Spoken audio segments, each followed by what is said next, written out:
or we need some higher understanding, the cognitive paradigm. And we are very much thankful to the honorable, all scientists, scientific community. They have contributed in this field with many wonderful, publications, articles, and they are going to present throughout this, conference, those, talks. So, first of all, the science, what we are experiencing today, 200 years or 250 years back, that was not the scenario. After the advent of this reductionistic mechanism, Descartes, all the Cartesian coordinate, everything came from, that dualistic philosophy. Then Darwin, whole science embraced a materialistic, philosophy. The basic purpose of modern education is to produce some educationalists, some scientists, some academicians. But from those educational, domain, we don't know how we can produce a person who can control his anger. What is the science of happiness? How can have harmonious in environment, respect to each other?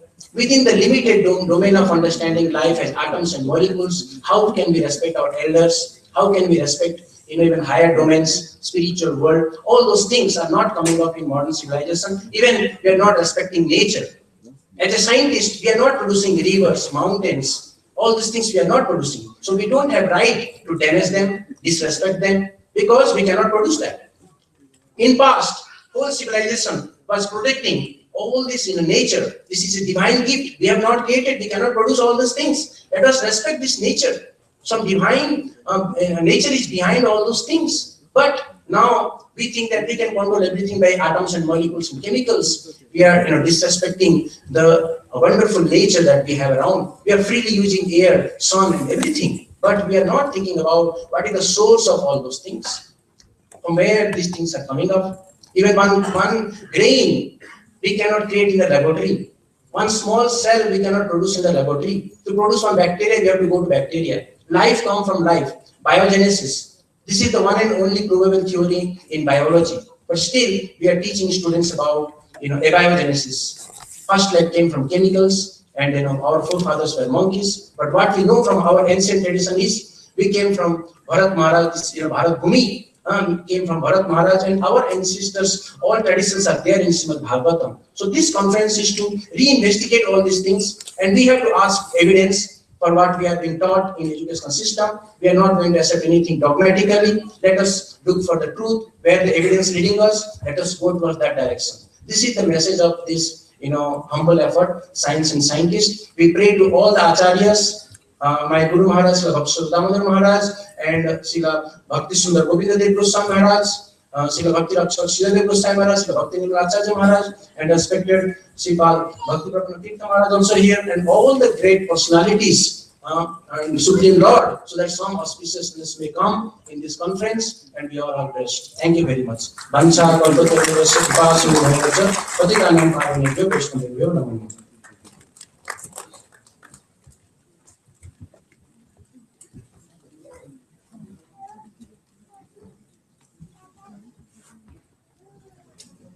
Due to some of the urgent work, the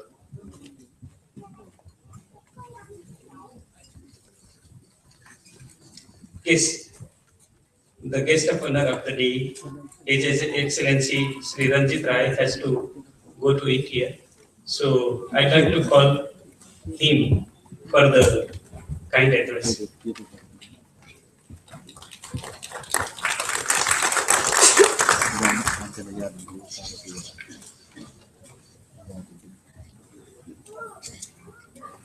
Your Excellency, the Right Honorable Vice President of Nepal, Sri Paramanand Jhaji, Srila Bhakti Prapanna Tirtha Maharaj Ji of the Sri Chaitanya Saraswat Math,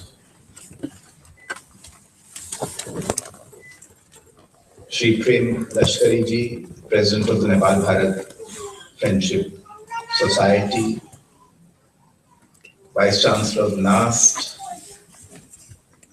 Dean of Science from Tribhuvan University, Professor Suresh Raj Sharma, Mr. Anil Kedia, other dignitaries on the dais, and dear friends. First of all, I want to congratulate the organizers of this conference, which is the Nepal Bharat Friendship Society, the DAV Sushil Kedia Vishwa Bharati, Sri Chaitanya Saraswati Institute of India and NAST and Tribhuvan University for having come together to organize this important conference on the science and scientist. And as previous speakers have said, in this material world in which we live, sometimes we must pause for a moment or two and see the link between materialism and spirituality, between science and religion, between science and culture.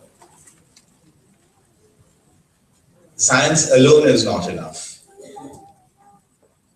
Science in combination with spirituality perhaps will lead man to seek, to achieve what he is seeking.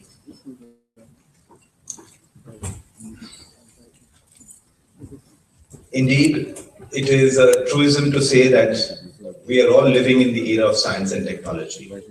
I think science and technology has a fundamental role in helping societies like Nepal and India leapfrog and catch up.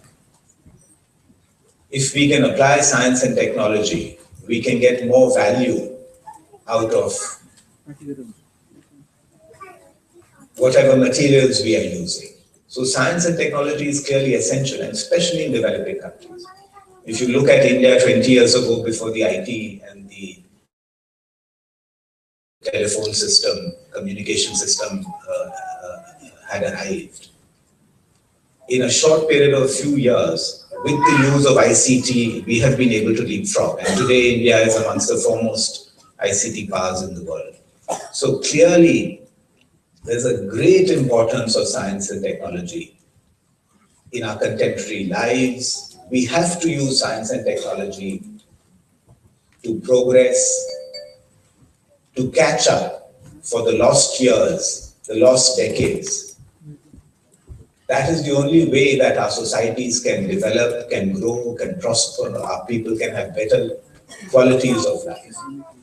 And the great advantage that we have in India and Nepal is that we are anchored in a very ancient, very strong cultural and spiritual tradition.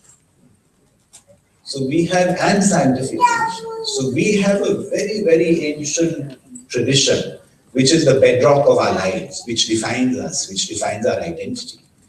And if we can combine this with modern science and technology, then I think it's perhaps this unique combination, this unique sangam of our ancient heritage and modern science and technology that our subcontinent, our countries have to offer to the world. Traditionally, we have been known as very spiritual societies, and great sages and savants, including Swami Vivekananda, had traveled all over the world spreading the message of peace, of humanism, of compassion, of love. And this is a very important message of our societies. But lesser known is perhaps the great accomplishments that our ancient forebearers have made in the field of science and technology. And I think we need to rediscover that.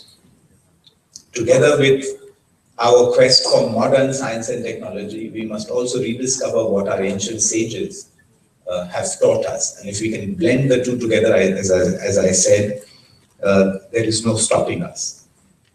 Coming to our contemporary times, you have all heard of the Mangalyaan that India has sent into space, which is perhaps one of the most cost-effective, high-technology venture of India. When the Prime Minister addressed the SAARC summit in Kathmandu last year, he spoke about sending up a SAARC satellite, which will benefit our agriculture, which will be able to forecast monsoon and climate, and hence bring a lot of benefit to the peoples of our two countries. And I'm very glad that Nepal is an active member of the SAARC satellite project. Our two countries, apart from the ancient cultural, spiritual, religious traditions that we share, are also countries that are expanding their interrelationship in every field. And if I may say so, the 2 visits that our Prime Minister made last year demonstrate the great importance of Nepal in their relationship to India. Our Prime Minister and the government have articulated a neighborhood first policy, and within that neighborhood first policy, we attach great significance to Nepal. Major accomplishments have been made, whether it is in the field of hydropower, whether it is in the field of HIT, which our Prime Minister said, highways and transways. So these are the areas, the frontier areas in which we are focusing, frontier areas of science and technology in which we are focusing. And I'm delighted that we are partnering with institutions such as NAST, Kathmandu University, and Tribhuvan University in our quest for further progress and prosperity. Unfortunately, I will have to leave you very early because I have a flight to catch to Dhangarhi in the far west of Nepal, where I am visiting one of our very important projects, which is the Pancheshwar project. We hope very much that the Pancheshwar project will begin implementation very soon. We have a commitment to start implementation within 1 year of Prime Minister Modi's visit. And so unfortunately, I cannot remain with you to listen to your interesting discussions, but I wish the conference all success and the organizers very fruitful 2 days of discussions. Thank you.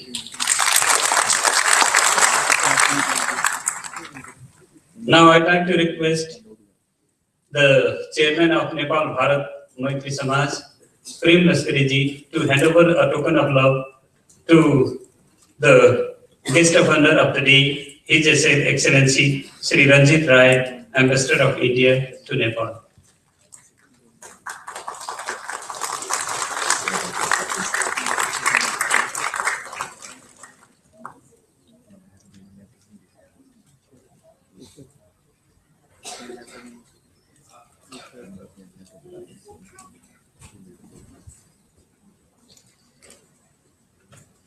Now I would like to request Srila Bhakti Prapanna Tirtha Maharaj, senior preacher, Sri Chaitanya Saraswat Math, to express his views. And its 5 minutes is allocated to all the speakers. That part that I want to request to you. Thank you.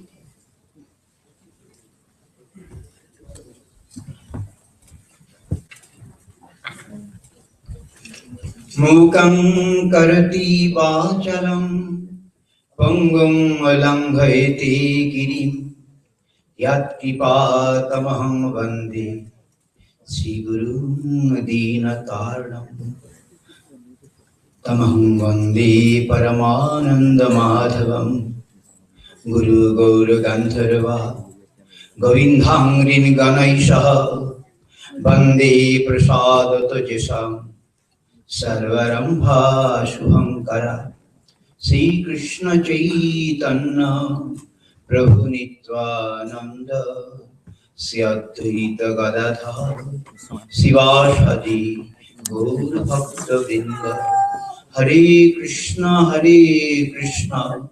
Krishna Krishna Hare Hare Hare Ram Ram Ram Hare Hare. First of all, I give my humble obeisances to my divine spiritual master, Vishnupath, His Divine Grace, Srila Bhakti Rakshak, Siddhartha Goswami Maharaj, Vishnupath, Srila Bhakti Sundar Govinda Dev Goswami Maharaj, my all other Shiksha Guru, Srimad Bhakti Madhav Puri Goswami Maharaj, Bhakti Swarup Damodar Goswami Maharaj, and also I going to give my namaskar and as appropriate my respect to Honorable Vice President. He is here as a special guest, chief guest, and also other great personalities and honorable guests and professors, scientists, giving my respect to them, and all my Nepal brothers and sisters and all dignitaries are giving me as appropriate my respect. I'm feeling very humble, very fortunate that I have get a chance to come here and see you and our God brothers, Sripad Bhakti Nishkam Shanta Maharaj, Bhakti Vigyan Mani Maharaj, and our Himreji. They all invited me, and also the Bharat, India and Nepal Friendship Society, Mr. Laskarji, they are arranging, and all the other institution. I'm feeling very happy to see that. I am a small man, you are seeing, but I got a chance by the mercy of the Lord. My spiritual master, he's not small, he's a great, big personality. I have seen many, many scientists come to his lotus feet, just like here the chairman, Marchetti, Madhavpuri Maharaj, still he is in Princeton. He's a big scientist. I have seen he has come in his lotus feet. There is a big neurophysiologist, Dr. Daniel Murphy. I have seen him. He has come to our Guru Maharaj. And so to heard about this evolution, what you are discussing, the science discussion, Darwin discussed, or heard the real about evolution, then Guru Maharaj given, Srila Bhakti Rakshak, Siddhartha Dev Goswami given the subjective evolution. That book is available. And so these things are discussed. So many scientists I have seen. And nowadays also you see Bhakti Swarup Damodar Maharaj, was Dr. T.D. Singh, is a big scientist of India. And he went to America, and after that he meet his spiritual master, his divine grace, Suresi Bhaktivedanta Swami Maharaj. And by seeing him and hearing him, then he start to understand the what wisdom we have in our Indian spiritual thought.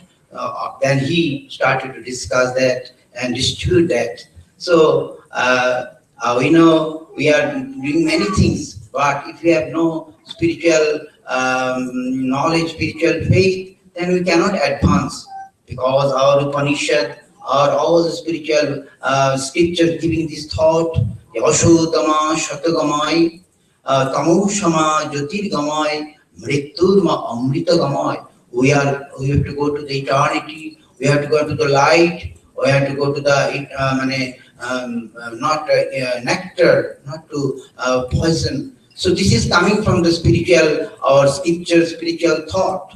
So we may be advanced in science, so in technology, so many things, but if we don't know the spiritual thought, spiritual knowledge, then we cannot use all these things properly. So we need the spiritual knowledge, the knowledge of Bhagavatam. We know the big, in India is called Rabindranath Tagore. He's a big poet, Vishwaguru, world poet.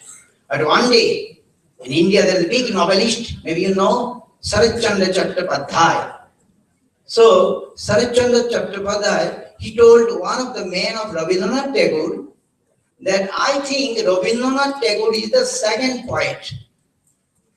That means, we know Rabindranath Vishwaguru, Kavi Guru, he is the master of all the poets, but now Sarat Chandra Chattopadhyay, the big novelist in India, he saying he is the second poet.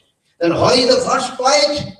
Then Sarat Chandra Chattopadhyay saying, I believe the first poet is Krishna Daipayan Vedavyas, who has given us Bhagavatam, who has given us 18 Puranas, who has given us Mahabharata. So he has given everything, and his last contribution is Srimad Bhagavatam. I see in Nepal also, many places reading the Bhagavatam class will be happen, Bhagavad Sapta will happen. I'm feeling joy to see that. The Bhagavad. So we are the students of Bhagavatam. I am the student of Bhagavatam, that I have to know what Bhagavatam says. So I'm not going to take a long time. That Bhagavad is given by the world. Today I am seeing by Chaitanya Mahaprabhu, the Lord of love, the divine love appeared. In Bengal, his name is Chaitanya Mahaprabhu. He has given us this Bhagavatam knowledge. and that Bhagavatam knowledge. And what is the final last word of Bhagavatam? I just tell and finish because I know so many great learned personalities here. So the last word of Bhagavatam, last sloka of Bhagavatam, what Shukdev Maharaj told Parikshit, I just remember that. Nam Shankirtanam Vijaysa Sarva Papa Pranashanam Pranamo Dukkha Shamana Stang Namami Haring Param. This is the last words, last sloka of Bhagavatam, what Shukdev Maharaj telling to Parikshit Maharaj, the Nama Sankirtanam Vijaysa, whose Nam Sankirtan will finish or destroy all our sin. Sarva Papa Pranashana. If we simply chant his name, our all sin will be destroyed. And Pranama Dukkha Shamanastam. If we give respect, if we give our obeisances to the Lord, Supreme Lord, all misery, all suffering will finish. So this is the teachings of Bhagavatam. And I think it is not false. We experienced in our life, and we've seen so many big personalities, they experienced in their life. So if we follow, I think we shall be benefited today. Whole world means it is reached everywhere, the corner of the world. Chaitanya Mahaprabhu wanted that, and people coming, taking the knowledge of Bhagavatam and getting benefit. I'm requesting all, please join with us. Thank you.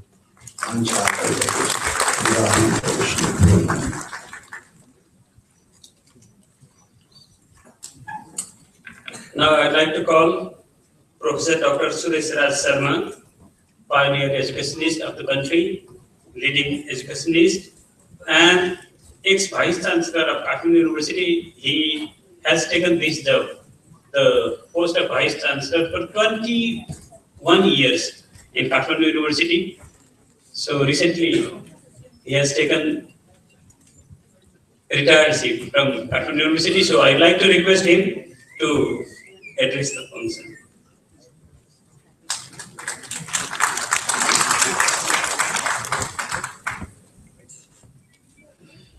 The chairman of the function, Mr.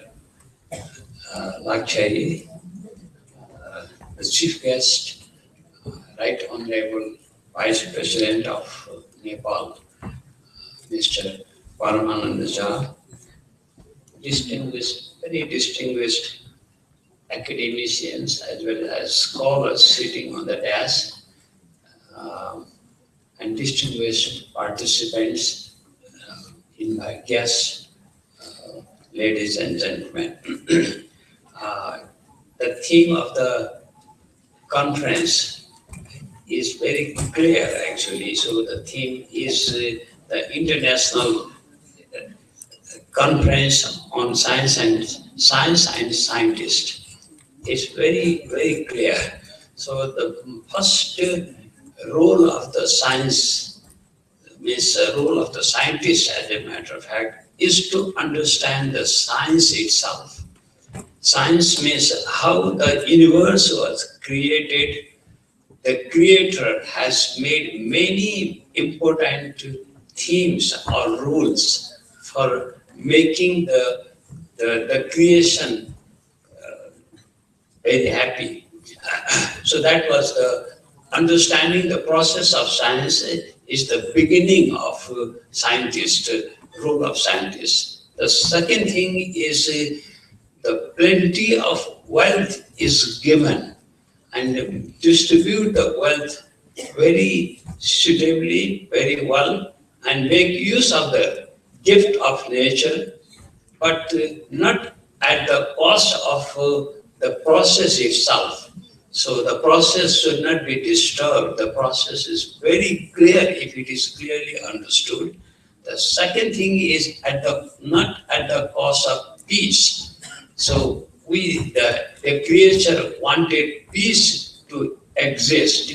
The peace should be respected immensely. So scientific development, culture of science, transfer of technology, everything is okay, but not at the cost of the nature itself, not at the cost of gift of nature, not at the cost of peace. So keeping these things in mind, the science advancement should occur. So that is one of the themes we believe that it should happen.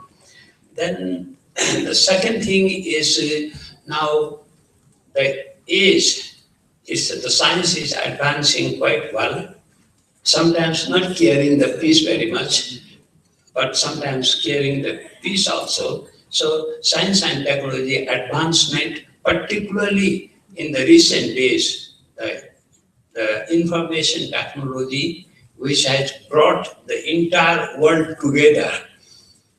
So we can now communicate very well. It has brought things together. We can understand the people of another part of the world very easily through information technology. So what is happening in other parts of the world, what can happen here, the things which happen here can have the effect on the other parts of the world. So that is information technology.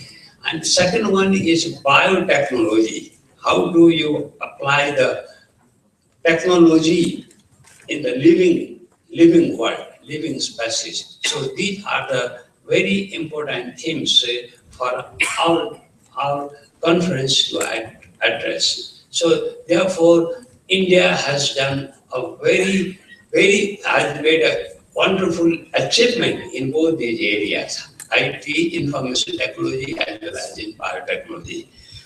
And Nepal also has prioritized these areas as the areas of development. So we are also, we want to get benefits out of what has been achieved by India also.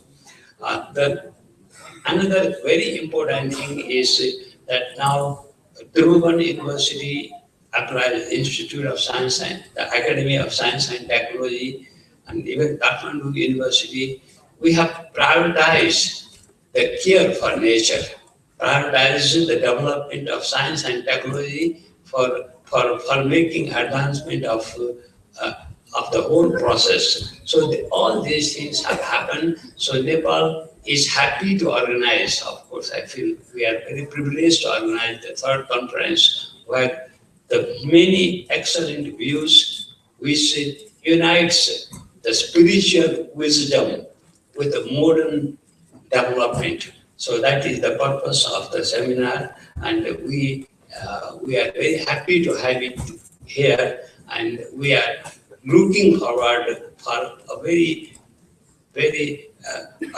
excellent or exciting outcome of the seminar also. So with the wealth of information we have with the scholars who have assembled here, so the outcome will certainly be very meaningful and very exciting. So with these words, I would like to thank you very much and conclude. Thank you very much.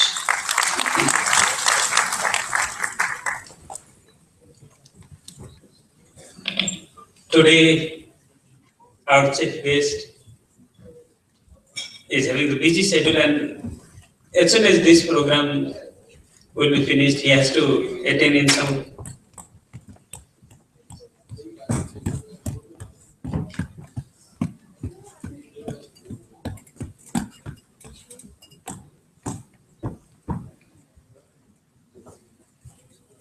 So I'd like to request Basudkar J. Rao, PhD, FNA, FASC, FNAC, the Sir J.C. Bose Fellow, Senior Professor, Tata Institute of Fundamental Research, Mumbai, India.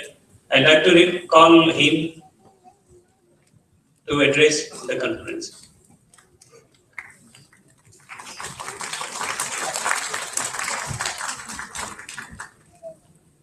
Honorable Vice President Nepal, Ramanji, and distinguished dignitaries on the dais, and interesting audience. These are interesting times in a general sense too, not only between India and Nepal, but between science and spirituality too. I would rather call this not as a conference but a dialogue, because many streams of thought are straddling around and crossing paths now. Science from reductionism has come out into wholeness, cosmology, systems biology, theoretical physics, statistical mechanics, all are cross-talking with each other. They're crying for wholeness. Components are known, don't know how to put components together into wholeness. And that's precisely the time where spirituality has to be brought in. But in a way that we don't lose ourselves in religious symbolism, but in a way that we take the main conceptual essence of spiritualism and try to proceed further so that we come out of bottlenecks that we as experimentalists, we as researchers are facing. Nepal and India have been viscerally together connected from long past. So it makes a lot of sense that India handholds Nepal and thereby India handholds itself and move on because we are connected with our common destiny. So I am, as an individual, very excited about this meeting. I come with some baggage. I want to look at other baggage and see how my own processing takes me further. So, as I said before, we all have to move on with open minds. Many new things are happening. And for youngsters, these are exciting times, not only to do science, but also to do science in its holistic manner. So I don't want to be too elaborate. I want all of you to contribute to the success of this dialogue, and I hope this mission continues further. Thank you very much.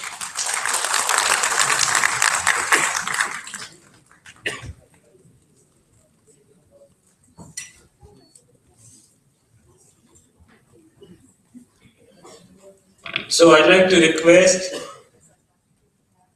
Professor Dr. Jivraj Pokhrel, Vice Chancellor of Nepal Academy of Science and Technology, NAST, Lalitpur, to address the conference. Thank you, Janardhanji, the anchor person of this conference. The chair of this session, the coordinator of the conference, and President of Nepal Bharat Friendship Society, Mr. Prem Raskari, Chief Guest Right Honorable Sri Praman Jha, Vice President of Nepal. Honorary guests were seated in the dais, and I can see very prominent, very eminent personalities among the audience, participating ladies and gentlemen. We are present in what is a opening session of 2-day-long conference on science and scientists. And as you can see, this very attractive backdrop, it has been organized by Nepal Bharat Maitri Samaj in collaboration with Triveni University and then Sri Chaitanya Institute Siliguri and other illustrious institutions. I'm immensely delighted to speak a few words in front of you. In fact, I feel blessed to be among persons like His Holiness Professor Chaturvedi, Srila Bhakti Prapanna Tirtha Maharaj, and several other spiritual personalities. I'm also very pleased that this particular conference is taking place in Kathmandu, which, if you look at its history, we had Nipasvi Buddha coming here, we had Sikhi Buddha, we had several Buddhas who came here and then they meditated. So I think this is a very proper venue that has been taken for deliberation on this very important theme of science and scientists. And we have a long history. If you go back to the time of Janaka, you can see how Janaka used to hold debates, and then thinkers like Yajnavalkya, Pandita Gargi used to take place. They used to have deliberations, they used to have debates, discussions. So we have a great tradition, and I think that this particular conference that is underway is just a continuation of that particular tradition.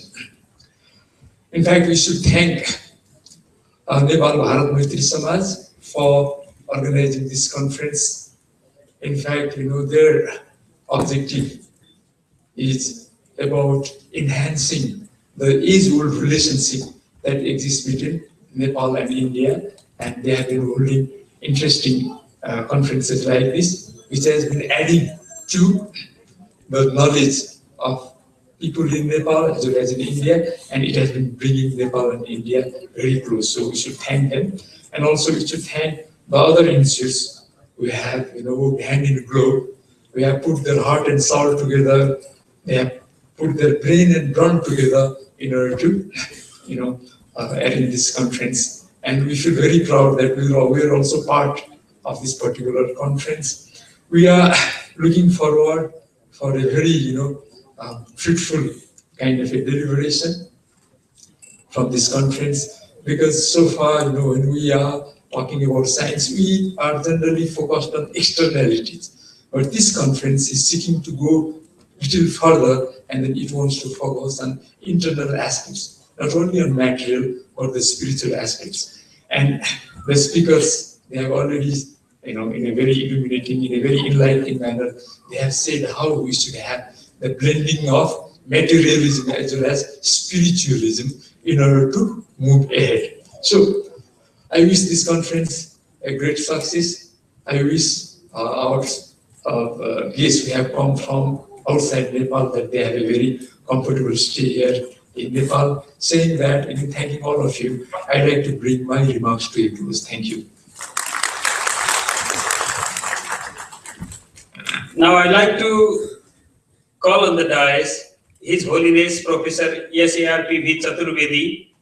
He is the distinguished professor of Jawaharlal Nehru Institute of Advanced Studies, Hyderabad, India. So,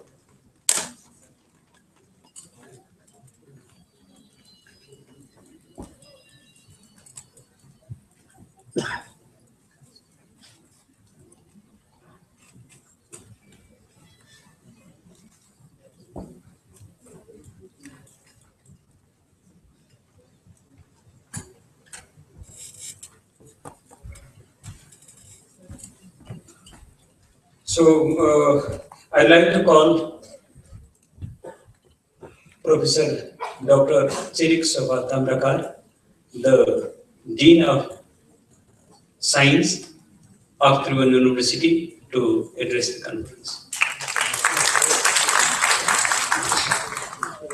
Chairperson of the program, chief guest of this program, Vice President of Nepal, dignitaries on the dais, scientists, professors, ladies and gentlemen. Thank you very much for inviting me in this program. The Tribhuvan University, the oldest and largest academic organization in Nepal, has opened various academic disciplines encompassing science, management, and humanities right from its inception, with the goal of flourishing all knowledge together. This organization is fully aware of new global trends and encourages people from various disciplines to further explore horizons. I am happy that the third International Conference Science and Scientists 2015, which is meant for the development of new thoughts and ideas, thereby reaching different disciplines together, particularly science and spirituality, is working in the direction of strengthening a new global trend. I am sure that this kind of gathering of international experts of various fields will certainly pave the way for our elevation to a higher dimension of knowledge. This kind of exercise would also one day help shape our curriculum and give new direction to the education standard. It gives me pleasure to know that some departments of our university, particularly the Central Department of Biotechnology, has worked together with several organizations within India to achieve the targeted goal of this conference. Such mutually among various agencies across our borders would be extremely for future as well. I would like to take this opportunity to welcome all presenters, participants, and guests of the conference and wish them a memorable experience. I would like to congratulate all the members of the organizing team who forwarded these issues through the conference, Science and Scientists 2015, by holding it in our capital city of Nepal, Kathmandu. Last but not least, I wish for the best success of the program. Thank you.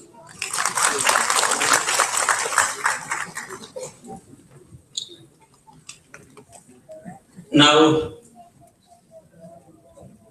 I'd like to call the chief guest of the day, Right Honorable Sri Paramananda Jha, the Vice President of the country, to address the council.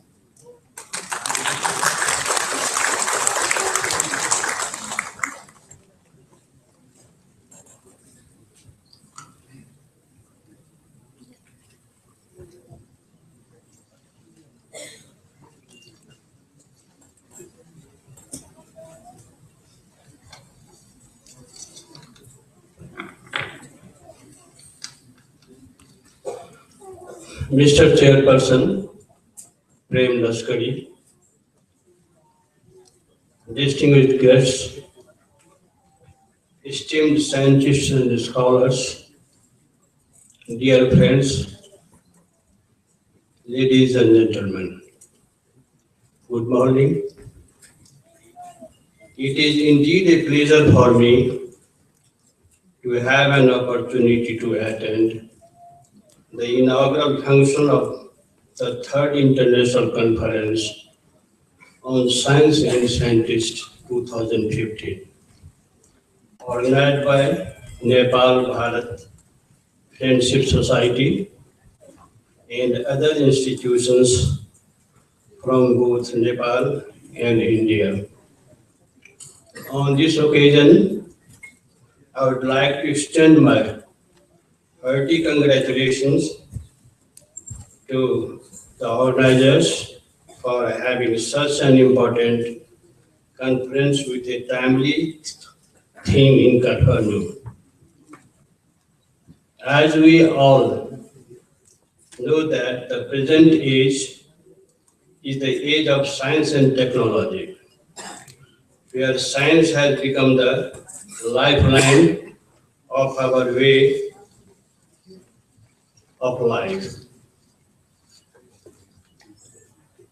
No country can keep pace with swiftly changing dimensions of the modern time and make real progress without rapid and adequate scientific and technological achievement. In this context, the need of the hour is to extract the useful essence from all our advanced scientific knowledge and age-old spiritual wisdom and highly prioritize on utilizing them for the welfare of the common people. Even though modern science is based upon objectification, it misses the higher subjective understanding. The conference theme is therefore most appropriate. A complete science should also include the study of the scientist who has been producing science. Thus, the foundation of science is the thinking being of the scientist. A scientific knowledge and development must also include the study of personality, individuality, thought, meaning, and purpose of life. As real progress means giving up old, outworn ideas and embracing new ones in the light of evidence. You can see that science and the spiritual traditions of the world are coming closer today as well. For instance, science has also supported some of our age-old practices as beneficial for health, like getting up before sunrise, taking a bath daily, and mantras reading as an effective tranquilizer for human mind.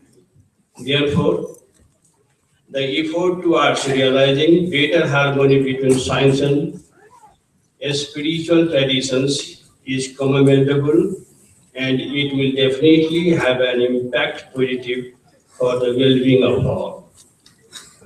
Nepal is a land of ancient civilization in the lap of the great Himalayas. We are great spiritual thinkers and personalities like Lord Buddha was born and spread the message of peace, happiness, compassion, mercy, and fraternity to the mankind.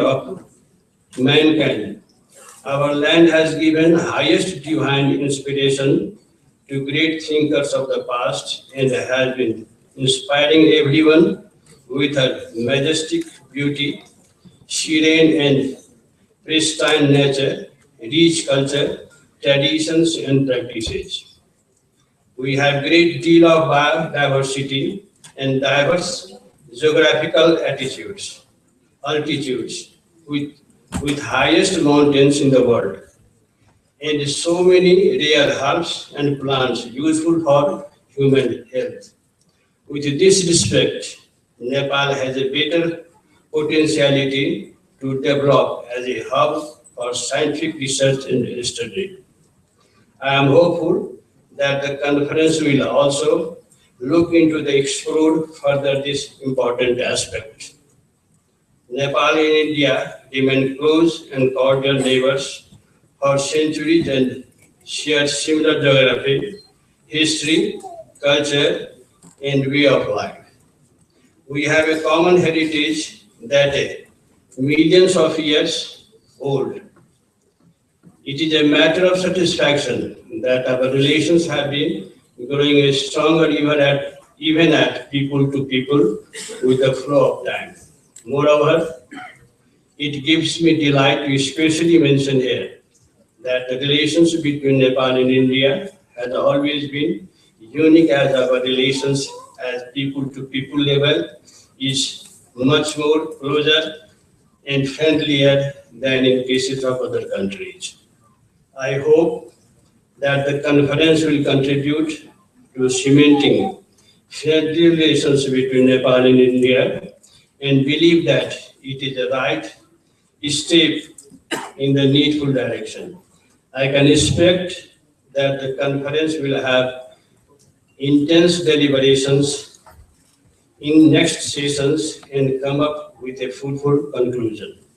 Finally, let me express my best wishes for the grand success of this conference and wish you all foreign delegates to pleasant and memorable stay in Kathmandu.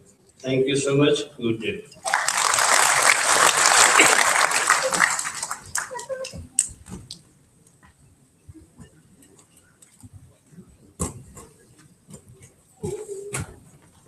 Now, I'd like to request the chairman of Nepal Bharat Maitri Samaj, Mr. Prem Laskari, to hand over the token of love to the chief guest of the day, Right Honorable Vice President of the country, Mr. Paramanandan Jha. Now, I'd like to call His Holiness Professor SARPV Chaturvedi, Distinguished Professor, Jawaharlal Nehru Institute of Advanced Studies, Hyderabad, India, to take the chair.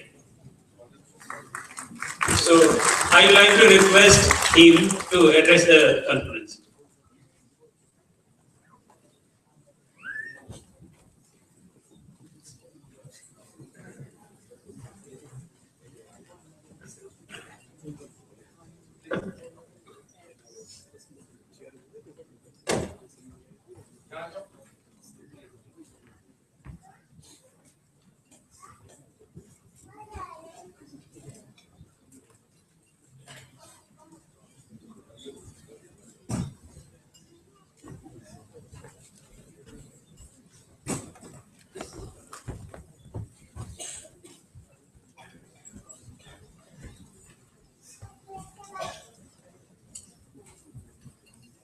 We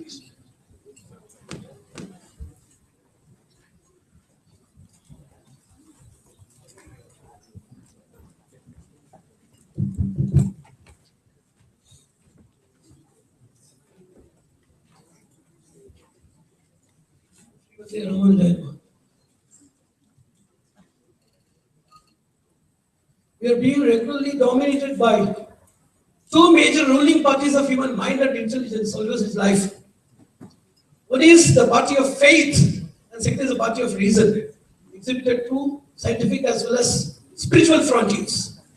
And basically, human civilization, it has three major parameters: entering into a system of knowledge, a systematic way of understanding using the cognitive will and skill. Second, creating a system of education to streamline that knowledge by means of study, learning, research, and development. And third thing is developing a systematic congregation of organized knowledge as well as culmination in the form of science. So knowledge, the system of education, and science are the three major stages of elevation or civilization of human life. And in science also we have three levels: to identify new concepts based on new elements and forces, to identify new dimensions of already existing things, and to identify new applications of already existing dimensions, elements, and forces. So in that we are talking about the spiritual foundation of science. Qualified science. What is science? Anything that you find out by your own way of personally motivated interpretation or delusion cannot become science. A qualified science is something that is time tested, that which is veritable, that which opens the gateways, that which creates a new golden gateway for opening of innumerable dimensions, depths, and directions, considered to be a very great qualified science. And today we are going to talk about the major contribution of a spiritual base or substratum for scientific elevation and evolution. I want to put some hints and points which can be summarized and which can be used for the further elucidation of all of these people in these two ways, very briefly. Point number one is, neither the scientists can understand science nor the science can understand the scientists. That is the rule, because science, whatever we see now, it is nothing but the contribution of scientists. Scientists are people, those who contribute to science. There are two types of sciences. One is ideal and second is material. The ideal science or Vijnana, that is actually different. Because people are also different in their stages and in their perspectives, you know that. Loko bhinna ruchi. In their area, in their stages, they are different. Sabhyanam, prajnanam, vijnanam, janata, vijanat, socheti, shastra. So few people are interested in material perspective, few people in self-elevation or self-identification, few people in understanding something great. It is summarized as willingness to understand internal, external, and eternal. We used to call it as IEE. So people are different and stages are different. And whatever we see now as science is nothing but collection of contribution of innumerable people with variations. We find science is a very great subject with the due respect to scientists who have indulged in laborious tasks and Herculean ventures and adventures for elevating the humankind and upliftment of human progress and meaningfulness of sustainability are what with the scientists. Scientists are doing the immense work, the human services. But with due respect to their glorious tasks and ventures, we also find some limitations with science, where spirituality should come for rescue. Just as we used to say, if rectification or mere injection does not work, it will go to surgery. If surgery is not possible, it goes to nanosurgery or robotic surgery or highly elevated pharmacogenomic medicines in modern medicine.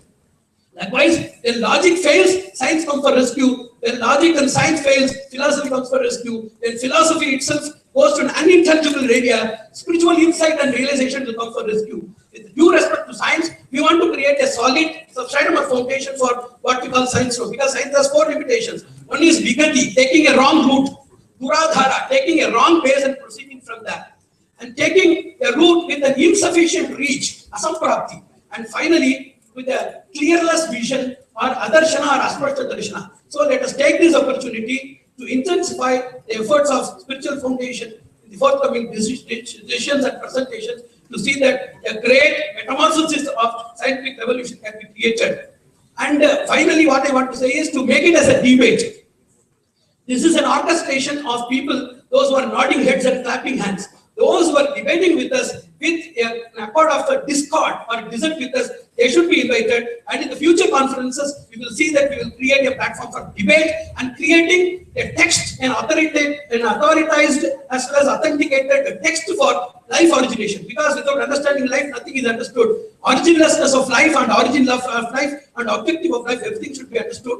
in this brief things, what I want to say here is science itself is a product of spirituality, because scientists, they devise everything, they disclose everything only by their spiritual insights. You call it as a struggle, scrutiny, serendipity, or even a great vision or spark inside. Everything is a spiritual product, not a material product. So this understanding can be elaborated in the further discussions. I wish all the organizers, patrons, and the presentations that are going to be made here a great success, so that they have taken an invisible pathway of establishing the scientific color of our culture. Narayan, Narayan, Narayan. Now, I'd like to request the chairman of Nepal Bharat Maitri Samaj, Mr. Prem Laskari, to hand over the token of love to the chief guest of the day, RT Honorable Sri Paramananda Jha, the Vice President of the country. So, I'd like to request Mr. Anil Kedia, the chairperson of this institution, DAV Sushil Kedia Vishwa Bharati, to express his vote of thanks.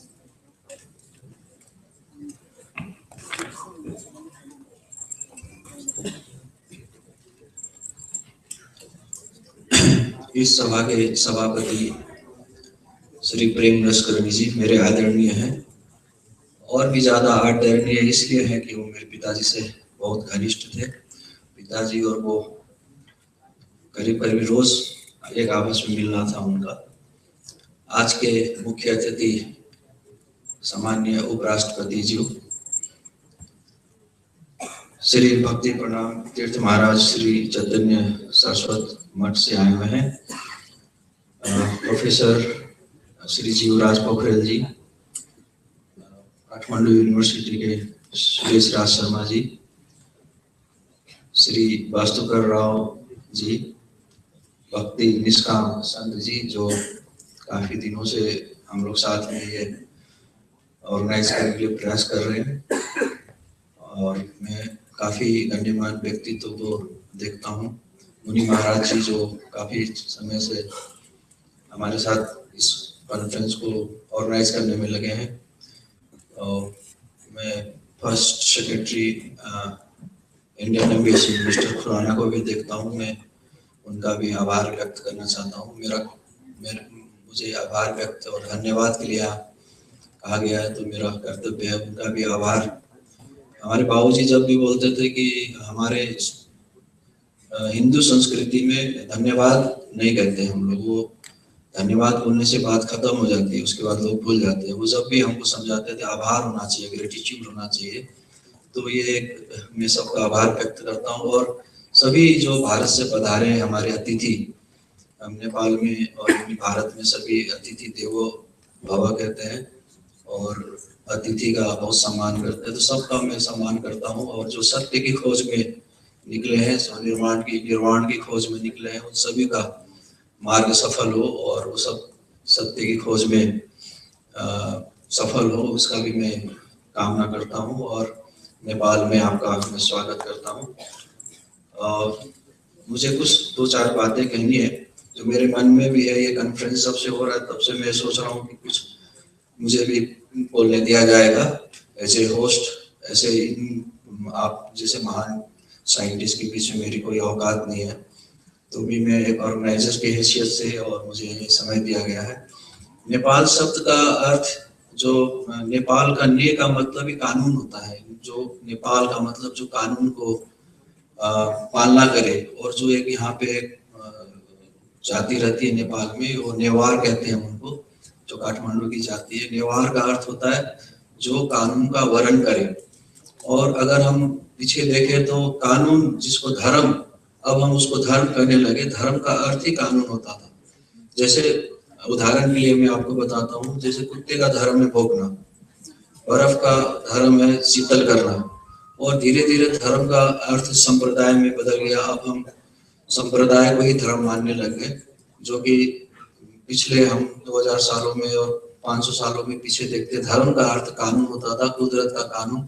सो जो धारे सो धर्म, जो धर्म को मानते थे, जो कानून को मानते थे, उसे धार्मिक हम समझते हैं। लेकिन अब वो अर्थ बदल गया, वो धर्म का संप्रदाय में हो गया। और हमारा कानून जो धारे सुधर्म और धर्मे नहीनु पशु समान भी हम जानते हैं, सब आप जानते हैं।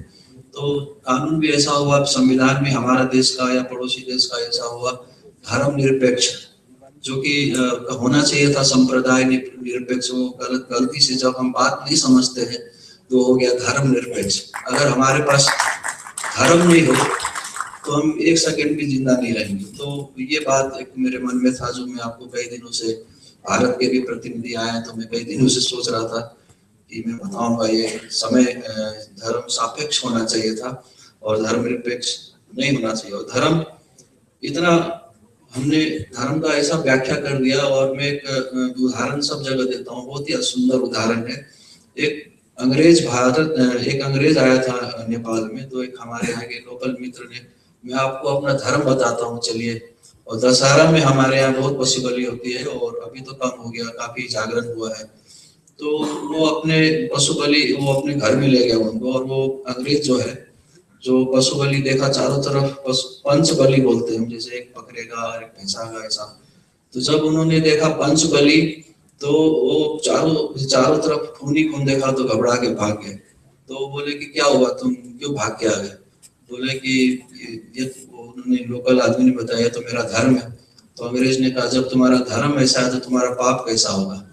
तो अभी हम धर्म का व्याख्या इस शब्दों में धर्म भूल गए जैसा हमें लगता है। और उसका कारण भी बहुत स्पष्ट है, क्यों ऐसा हो रहा है उसका कारण भी बहुत स्पष्ट है। अब सिर्फ बात ही बात रह गया है और हम काम नहीं कर रहे हैं। जैसे कि हम कोई आदमी स्विमिंग के अंदर जितना भी थ्योरी पढ़ ले, जितना भी कर ले, अगर स्विमिंग नहीं करेगा तो वो डूब जाएगा। कोई आदमी जितना भी गाड़ी थ्योरी पढ़ ले और गाड़ी चलाएगा तो एक्सीडेंट कर जाएगा। तो ऐसा हमने सब कुछ छोड़ दिया और काम नहीं कर रहे। सबसे पहले धर्म का जो धर्म खत्म होता है वो अगर प्रज्ञा 5 minute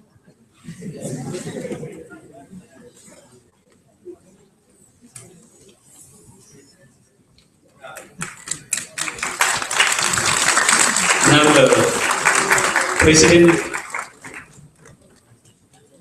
of Nepal HAre Krsna Samaj will accompany. The chief guest of the day is going out. So I'd like to request the chairman, Mr. HAre Krsna, to continue his speech. तो धर्म 3 उसमें शील समाधि प्रज्ञा। तो सबसे पहले हमारे यहाँ खत्म हुआ, प्रज्ञा खत्म हो गया। प्रज्ञा का मतलब खुद को जानो, प्रत्यक्ष ज्ञान। फिर धीरे धीरे समाधि भी अपने यहाँ खत्म हो गया और बाद में शील भी खत्म हो गया और अपने यहाँ बात ही बात रह गया। तो ये बात ही बात होने से अब काम नहीं होगा। जो अब कॉन्फ्रेंस का जो सभी गुरुजन, सभी संत जो बोल रहे हैं, साइंस और साइंटिस्ट, साइंस ने साइंटिस्ट को नहीं बनाया बल्कि साइंटिस्ट ने साइंस को बनाया। अब अपने आप को फिर से खोजने का समय आ गया। अगर अब अंदर खुद को नहीं जानते हैं, अंदर खुद को नहीं देखते हैं, तो हमें कुछ भी पता नहीं लगेगा, सिर्फ बात ही बात रह जाएगा। जो अंदर है वही बाहर है, जो बाहर है वही अंदर, कुछ भी फर्क नहीं है। तो एक उदाहरण के लिए मैं डॉक्टर अल्बर्ट ने एक पता लगाया था कि वो बबल चैम्बर बोलते हैं। बबल चैम्बर उन्होंने पता लगाया, एक के आगे 40 शून्य होता, उतना एक बार में अपना शरीर में ये उत्पाद होता है और व्यय होता है, उत्पाद होता है और व्यय होता है। यही इस देश के, नेपाल के, बाद में भारत में उन्होंने ज्ञान प्राप्त किया। साइंटिस्ट ने पता लगाया अंदर जान के कि एक समय में एक बार में 40 आगे, एक के आगे 40 शून्य लगे, उतनी बार अपना शरीर में उत्पाद और व्यय होता है। तो दोनों में फर्क क्या है? जो अंदर पता लगाया वो बुद्ध हो गया, और जो बाहर पता लगाया डॉक्टर अल्बर्ट देखने जा रहे मेरा बम काम कर रहा है कि नहीं, एटम बम का, उसको तनाव ही तनाव।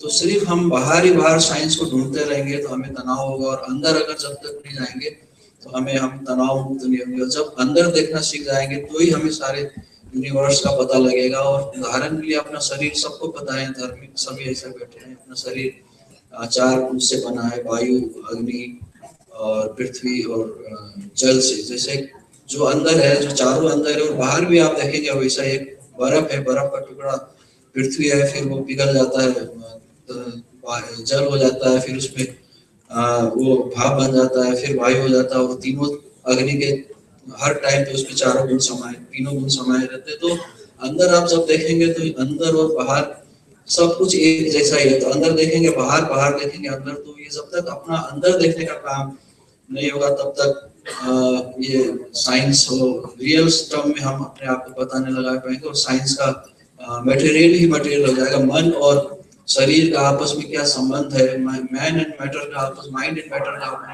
अंदर में क्या संबंध है, जब तक अंदर नहीं जाएंगे। गुरु नानक ने भी कहा है, कथे न होई बदे न होई किए होई, जब तक आप नहीं करेंगे काम नहीं होगा। और संस्कृत में एक श्लोक है, अनिपेक्षा सचीर दुखय उदासीनो गंतव्य था सर्वधर्म परित्यागी यो मत बता सा मे प्रिय।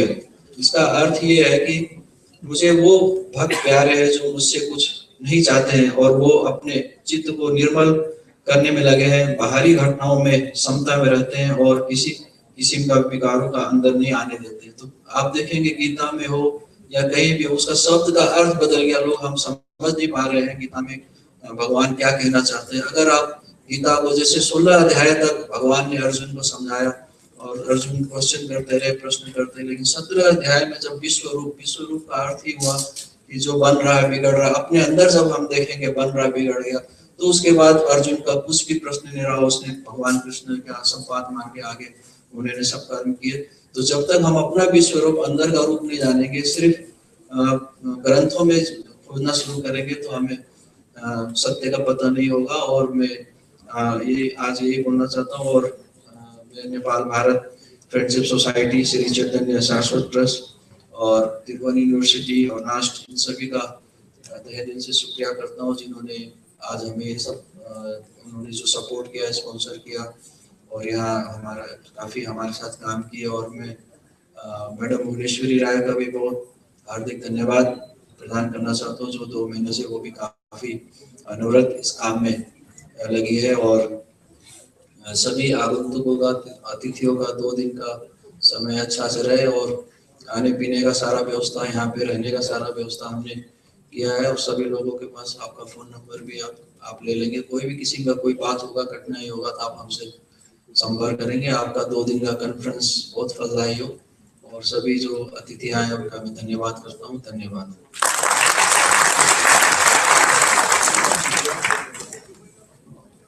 Now I'd like to request the President of Nepal Bharat Maitri Samaj, Prem Laskari, to hand over the token of love to the dignitaries. First of all, the volunteers will bring the token of love up to the stage.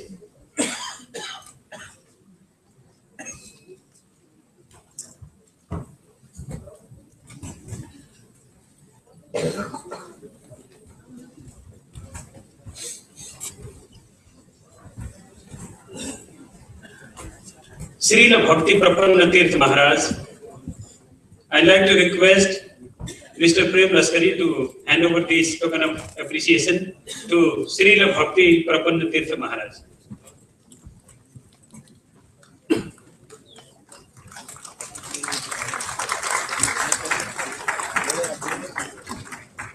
And this is for the special guest, His Holiness Professor HARE Chaturvedi.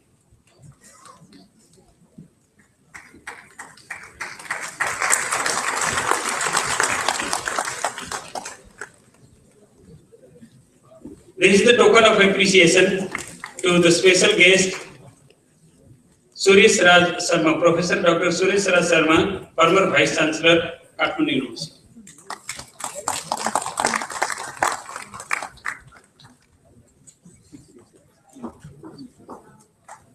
This is Srila Bhakti Nirmal Acharya Goswami Maharaj.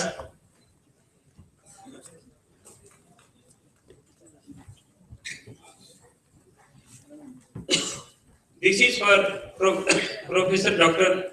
Jeevaraj Pokhrel, Vice Chancellor, NAST.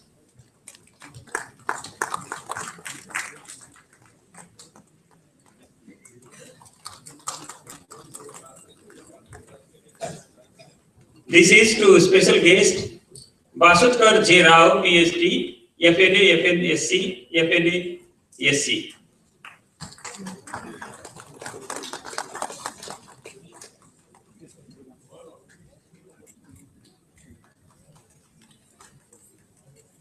And this is for the chairman, Sri Anil Kedia, DAV, Sushil Kedia Vishwabharati.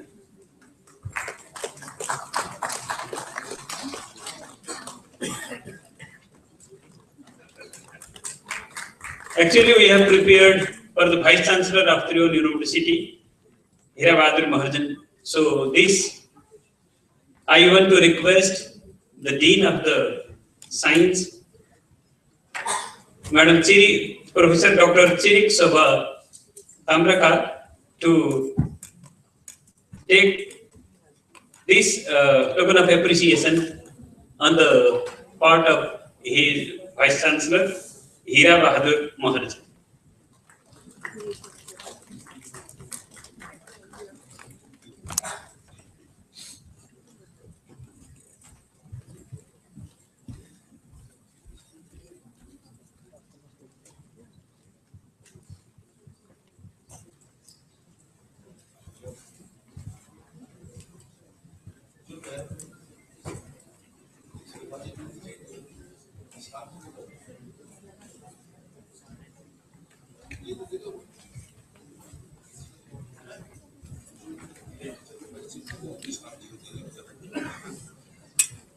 So I'd like to request to hand over this token of appreciation to Bhakti Niskam Santa.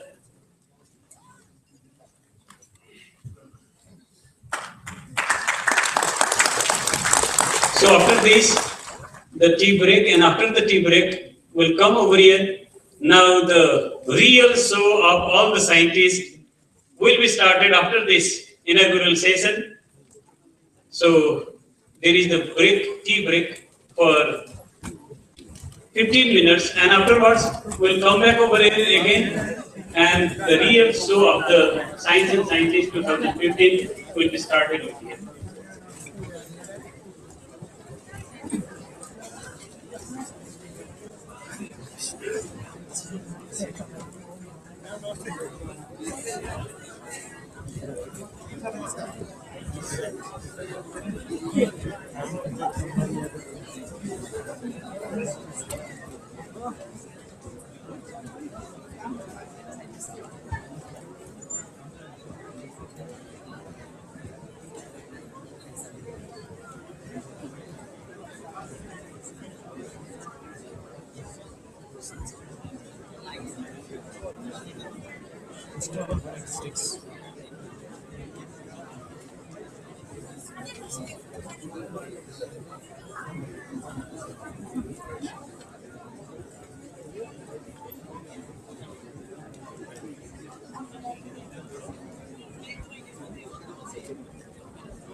Yes.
వచ్చిన వాళ్ళని తీసుకురావడానికి వచ్చి ఉంటుంది రావడానికి వచ్చింది అందరినీ bus పెడుతున్నారు కదా వాళ్ళని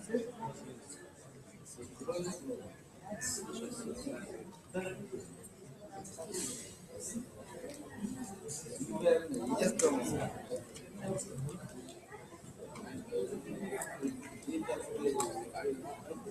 లేదు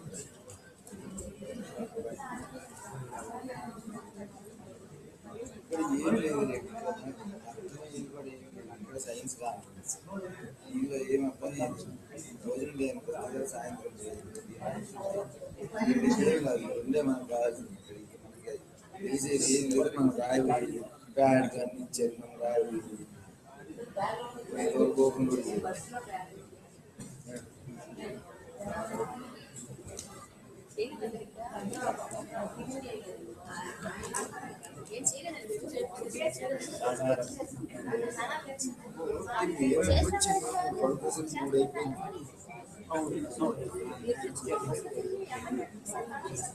ఏం చేస్తాం మేము కూడా యాక్చువల్లీ బస్ సీట్లు ఆపితే మాతాజీ వచ్చి ఇద్దరు మా సీట్ బయట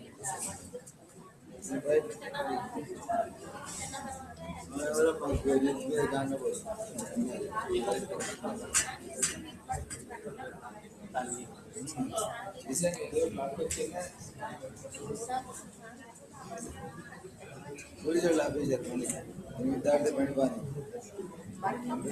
చేంజ్ చేసుకోవచ్చు చెప్పాము కస్టమ్స్ లో చేస్తున్నాను నేను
Now I'd like to request all the dignitaries who are there outside of the hall, please come enter inside.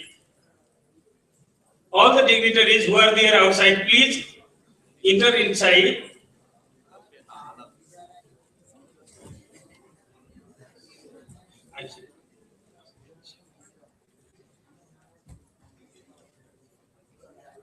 And the volunteers, please, who are there outside, please request all the dignitaries to get inside the hall. Now the session will start. The chairperson is Basutkar J. Rao, PhD, FNA, FASC, FNASC, the Sir J.C. Bose Fellow, Senior Professor, Tata Institute of Fundamental Research, Mumbai, India.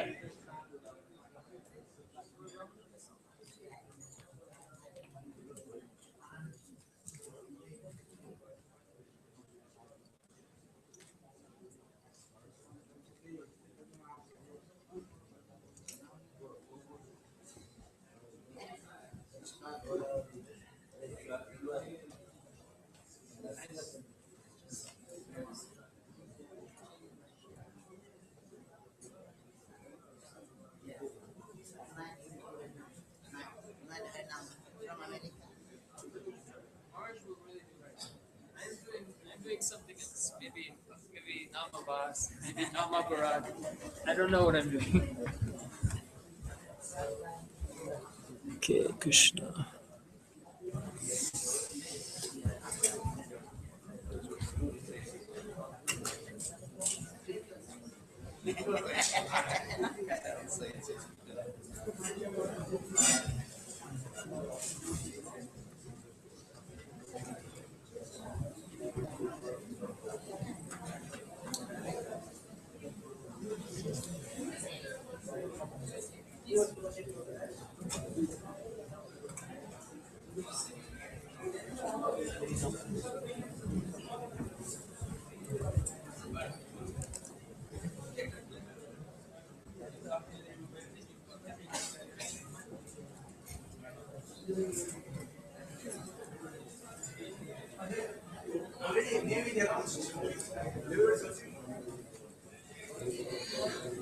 Now all the volunteers, please send the dignitaries inside. The plenary session will be started here. I want to request to take the chair Basutkar J. Rao, PhD, FNA, FASC, FNASC, the Sir J.C. Bose Fellow, Senior Professor, Tata Institute of Fundamental Research, Mumbai, India. So I'd like to request him to take the chair.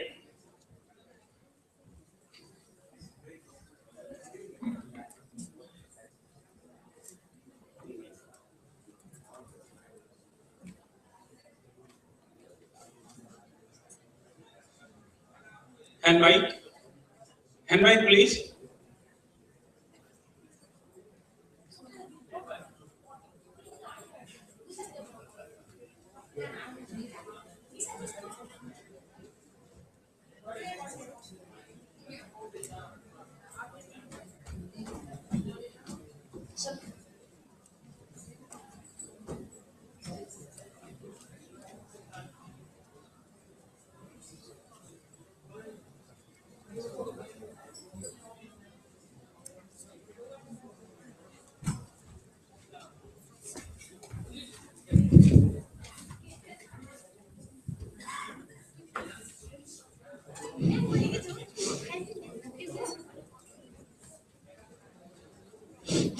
Hello.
I hope the speakers have loaded up their talks.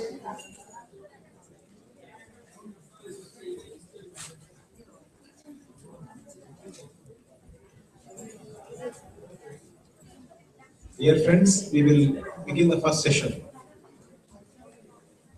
Younger audience is still outside.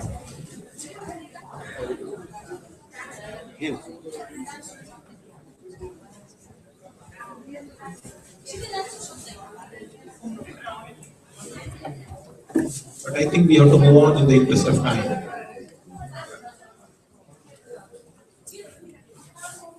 This plenary session, we have two distinguished speakers.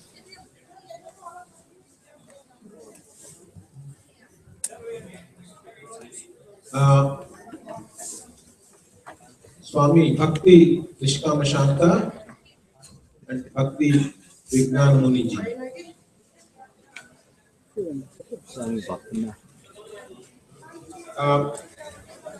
The plenary session is meant to introduce theme of Science and Scientists 2015.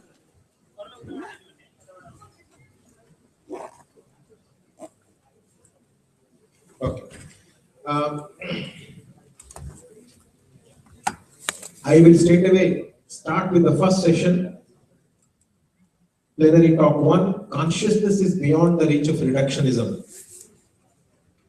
Bhakti Nishkama Shanta ji will start this.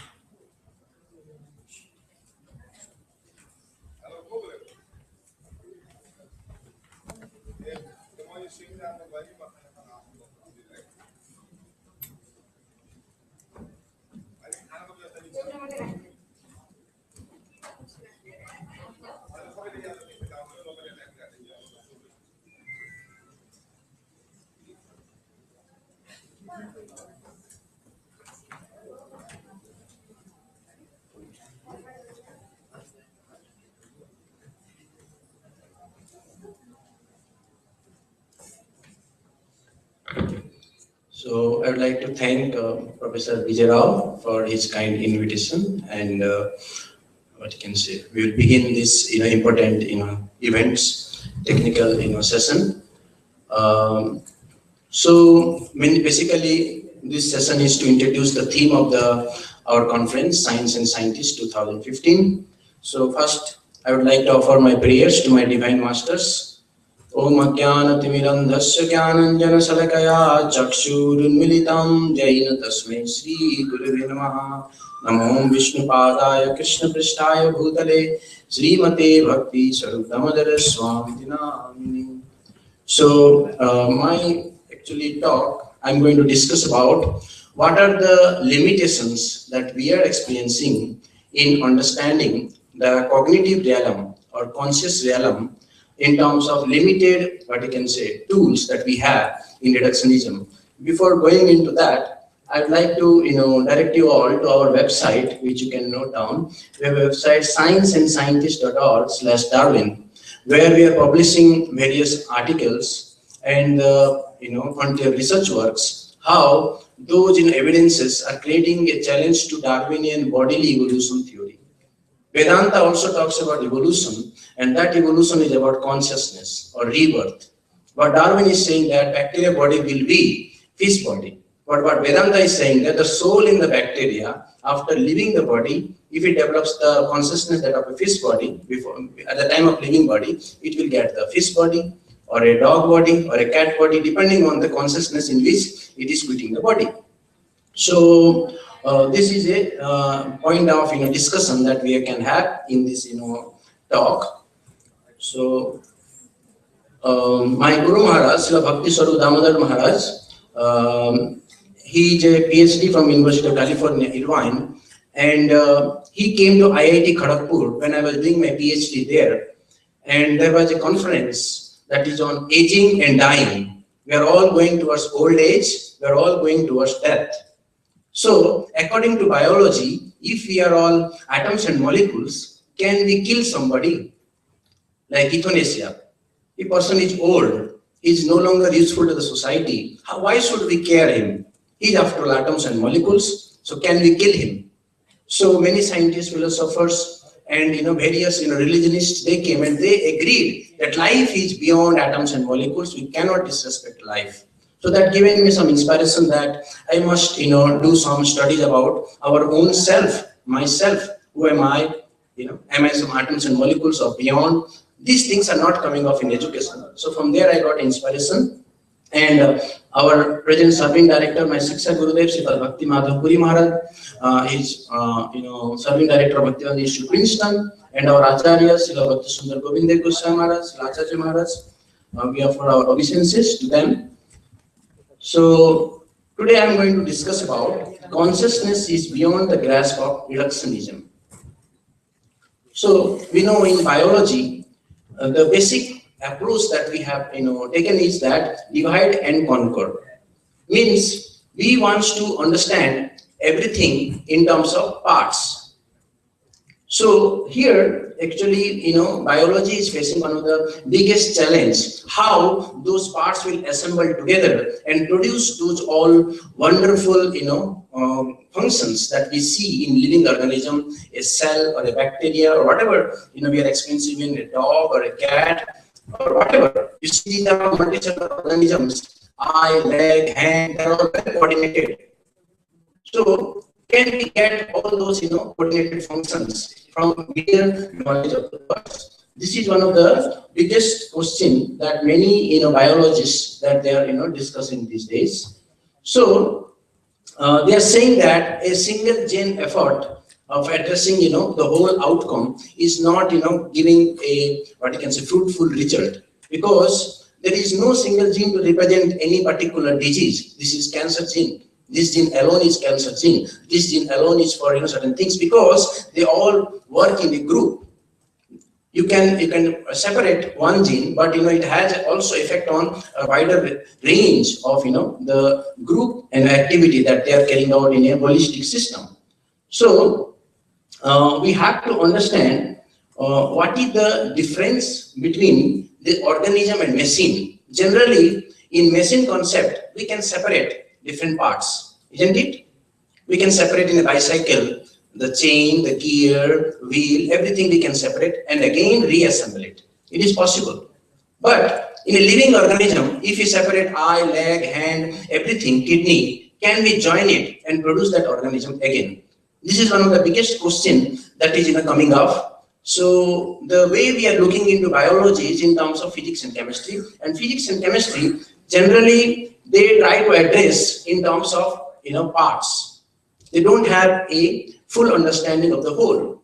How this whole is producing whole. A bicycle does not produce bicycle, but a cell is producing its own self. So there are many such points that are coming up, and especially there is some proponents of this artificial intelligence, strong AI. So they want to address that conscious thought can appear in computer by some complex introduction of different mathematically expressed systems. So these are the one of the things that scientists are thinking for a long time. They're trying very hard, but still late they have not succeeded. They're just telling we will produce conscious machines. So we are going to discuss about what are the difficulties and why machines can never develop thinking and this feeling, all those aspects. You see, this Turing test is well-known thing that is being many people are talking. You see that interrogator asks questions to a human being and machine, and if he cannot discriminate between machine and the human being, then he will say that the machine is also conscious. This was the idea they were propagating, but later on this Chinese room argument came up. Surley, famously given this Chinese room argument. What he told is that in a Chinese room, a person who knows the code is being given to him, and he just uses that code and try to give some response to the person who is giving some inputs. So in that way, the person outside may think that this person understands Chinese. It just undergoing some codes. Or this, if this symbol comes, this symbol comes, and I can do this. This type of instructions are there, and he's simply doing that. But the person outside is thinking that this person inside knows Chinese. But the question is that, did that person inside grasp the meaning of this Chinese language? This is the biggest what you can say question. The meaning part is not coming up in this analysis.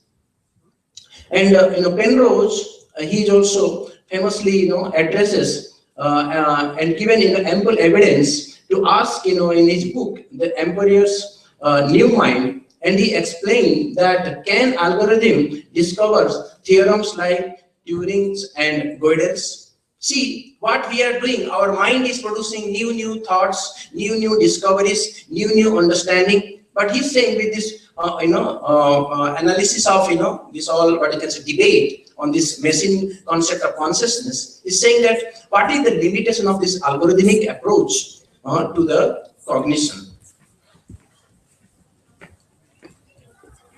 So there is a theory that Noni is proposing integrated information theory of consciousness, where they are thinking that you see we are finding out certain aspects in the brain, certain neurons. If you try to selectively damage those neurons, certain aspects of our experiences may be hampered. Certain smells, certain colors may be hampered.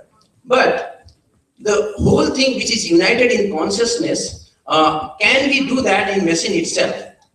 Can we unite those all experiences together in one, what you can say, set of equation or set of things that we have in the machine, like sensors and all those things, the sensory part in the machine? Can they unite all the experiences that we have in the what you can say living organism, living system? So this integral information theory, what it assumes that consciousness is a information processing phenomena, and theories and therefore it is possible to quantify consciousness in terms of systems capacity to integrate information. So the foundation of this theory is based on generation of information and integration with previous memory. See, first thing is that what they are thinking in living system, it generates information. And then second part is that how to integrate that equation. So there are what you can say different different experiences. For example, you have this smell detector, artificial smell detector. Maybe it can distinguish between one cell and one type of smell and other type of smell. But actually those what you can say smell detectors, they are not integrated. You can selectively what you can say remove a particular sensor from that machine for a particular smell. That is possible. But in a living system, suppose you sense a particular aroma that is integrated in your memory, you cannot selectively remove that kind of smell experience from the memory. This is one of the biggest problem that scientists are facing. Can we do that in machine? Is it possible to do that? So this is one of the questions. So that's why the difference between artificial detector and human experiences that we have to understand. It may be dependent on particular chemical. You say you can detect this type of chemical and this type of smell some kind of light will flash. But what you do is that you experience things, and it is integrated. You cannot say where that experience is lying in our brain or in our body. Where that experience is lying, we cannot say for sure. So this is one of the biggest challenge. That's what we are saying. That's why the cognitive experience is an example of holistic integrity. We cannot understand different feelings like friendship, love, affection, anger, all those things from a particular study of a particular region, a isolated region of the body, a particular chemical of the bodily composition. We cannot understand that. This is one of the challenges in such approach. So subjects' experience are not localized to any part of the brain. This is what I was trying to emphasize. So neural discoveries they are doing so many, but they cannot explain where is that particular experience of love or anger and all those things are hiding. Which region, which part, which molecule? There is no love molecule, anger molecule, or frustration molecule. We don't find such things actually. But yet, when you are angry, certain chemicals are released. When you are frustrated, certain chemicals are released. Those chemicals are not producing those feelings. But when you are experiencing such things, different chemicals are released in the body. So can we understand those subjective experiences by this isolated analysis or localized analysis? This is one of the questions. So there are different scientists like McGuire. What he says is that a form of magic is going on in the brain which is beyond computational modeling. In his analysis, he said that this just generation of information is not consciousness. You can have many varieties of detectors, sensors in the machine, like human has many different type of sensing capacities. Just adding more than human, you cannot make that machine conscious. How you can unite those things? What is happening in the human body, in brain, and many other places? This experience is happening. So can we do that? That's why he's saying that when we analyze it reductionistically, what we are finding is that, this is his concluding statement in his famous article, a form of magic is going on in the brain which is beyond computational modeling. Means incomputability of the consciousness is addressing in that. So machines can never develop consciousness. Conscious behaviors are outcome of integrated information in the mind, and those conscious responses cannot be decomposed or disintegrated into a set of causally independent parts. We cannot understand that in terms of parts. And consciousness is fundamental property of animated objects, living organisms, that distinguish them from inanimate objects. So what is the distinction between life and non-life? What Vedanta says is that there is consciousness. And we are unable to produce consciousness by chemical reactions or mechanical assembly or various, tools that we have in science. What we are seeing is that every conscious system is coming from pre-existing conscious system. Life comes from life. Every cognitive being comes from pre-existing cognitive being. Every cell comes from pre-existing cell. This is the evidence that we are finding in reality, biogenesis. And famously, Immanuel Kant, he given, these two ideas, nature choice and willendijk Kraft. What he told is that there are end in artifact. See, computer is an artifact, isn't it? A computer, or you can say a table or a chair or a mic, they are artifacts.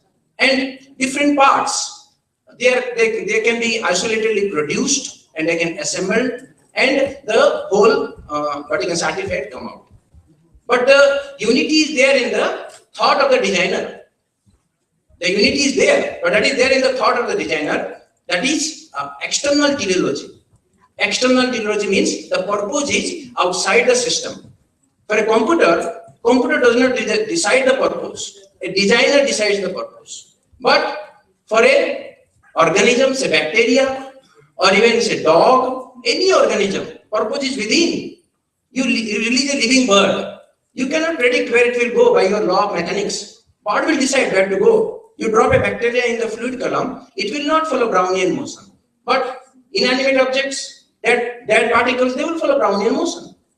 So the deterministic approach that we have in physics and chemistry is not applicable to cognitive systems. That's why he told that life exhibits another type of end, natural end. And what he says is that in that the parts which is producing is also produced. DNA is necessary for protein, and protein is necessary for DNA. Chicken is necessary for egg, and egg is necessary for chicken. We cannot have a linear causal system in living realm. What is produced is also producing. So this is the distinction that Kant made, and that's why he told there will never be a Newton for the blade of grass. The Newtonian mechanics that we are so proud of, small bacteria also challenges that idea. That you cannot apply that on me. You cannot produce me by assembling the parts that I have in my small cell. A small bacteria cannot be assembled in the laboratory. What to talk about complex multicellular organism and human being? So Descartes, famously, he told that only humans are conscious, but animals are not conscious. This was his famous idea, and many of his followers, even they, given a very harsh treatment to animals, and they cut the body, and what they found is that heart is beating, animal is reacting, and they denied consciousness just by saying that, like there is no oil in a machine, sometimes there is noise in the gear, that type of noise and this reaction is there is no difference in that. So that type of system being brought by Descartes. But recently there was a conference that held in Cambridge University, Francis Crick Memorial Conference, and in that conference many famous biologists they gathered together, and even Stephen Hawking also came, and they had a declaration, Cambridge Declaration, it is known as Cambridge Declaration, and they told that evidence establishes that human to octopus or non-human animals, they are also cognitive entities. You see, so many years of research only helped us to understand that all living entities are conscious, and they made a statement because everybody must accept this idea. And medical science also established the concept, that brain concept that neurology basically uses to understand the possibility of producing consciousness in machine. What medical scientists did is that they successfully transplanted one monkey's head with another monkey. They successfully did that long back, maybe it's 1960s or 70s. So very recently, 2 years back, big news came in all newspapers about human head transplantation project. So they want to apply the same process that they applied. The monkey survived only for 8 days after transplantation. Monkey survived for only 8 days. So what they're thinking is that, can we transplant the head of one human with another human? So now they're the ethical question they are thinking. Even though we transplanted the head, the person retains the same quality, but can we consider that person the same person? When the head is recognized as some important identity, there are many ethical issues that are being discussed. You can read about this human head transplantation project. Very interesting thing they are discussing. And this molecular biology and cellular biology that also established or disproved the brain basis of the consciousness. What they found is that, forget about multicellular organism, even a single cell like bacteria, you can read the famous paper, Bacteria Small But Not Stupid, by James S. Shapiro. He is a biologist from University, I think, Chicago, and he's worked with Barbara McClintock, and in that he says that smallest cells are sentient beings, and they found both ways, the behavioral aspect and cellular functions. The behavioral aspects means bacteria can commit suicide for the interest of the colony. You live in colony, they live in colony. They cooperate. Darwin told competition, but they cooperate. If you supply less food, they will eat little, so whole community will get some food. And many things they do, they learn from mistakes. They have group identity, they have individual identity, and even in the cellular functions, they found out there is proofreading, there is error correction, checkpoints. Many other things are coming off in cellular biology. He summarized all these things in a book also, Evolution, a View from 21st Century, which is reviewed by all top journals, biology journals. You can also go through that. And in that also, it discusses elaborately how small cell also has cognition, and he said that life requires cognition at all levels, starting from human being to bacteria. Even plants, even though they are multicellular organisms, they don't have brain. Still they exhibit intelligent behavior. They move towards sunlight, and they close their leaves. So many things, even Jesse Bose did one of the important work in that direction also. Many scientists also working on that. Even plant play, scientists discovered based on slow motion movies, even plant plays. They interact with other plants. So many things they found out. So these all are going towards new direction, that biology, evidence-based biology, taking us to new direction. And actually objective science has its subjective element. Actually, we cannot say that there is no place for subject in science. The scientist itself is the subject. The scientist itself. Without that scientist, what are the objects? What are these electrons and protons and all those things? Without scientists, those things will not exist. They are there in the mind of the scientist. We never see such things like electron or forces, all those things in reality, but we accept it based on the scientific knowledge. So that subject, that aspect, somehow being not addressed in our studies. We have to address that also. We don't just study about this chemical or element based understanding that we have in chemistry, But we have to go beyond. What is producing those all, concepts? Those concepts, how we can understand from where those concepts are coming. That is also important thing that we must understand. So our ancient, what you can say, theories on say reincarnation theories, for example, it is being told that there is a transmigration is happening. See, what Darwin is telling that body is changing. But what Vedanta is saying, the soul is transmigrating from one body to another body. And how it is happening? That is by the subtle plane, mind, intelligence, and ego. So this mind, intelligence, and ego somehow being not discussed so much in modern limited, this molecular biology. But we all have mind. Even the cell has mind. What Shapiro says, it does the proofreading. Without mind, chemicals will not do any proofreading. They will not make sure that chemical reactions are going on nicely. But in an organism, they proofread. They have mind. So we have to understand this. What is this mind? What is intelligence? What is ego? And there comes transmigration, concept.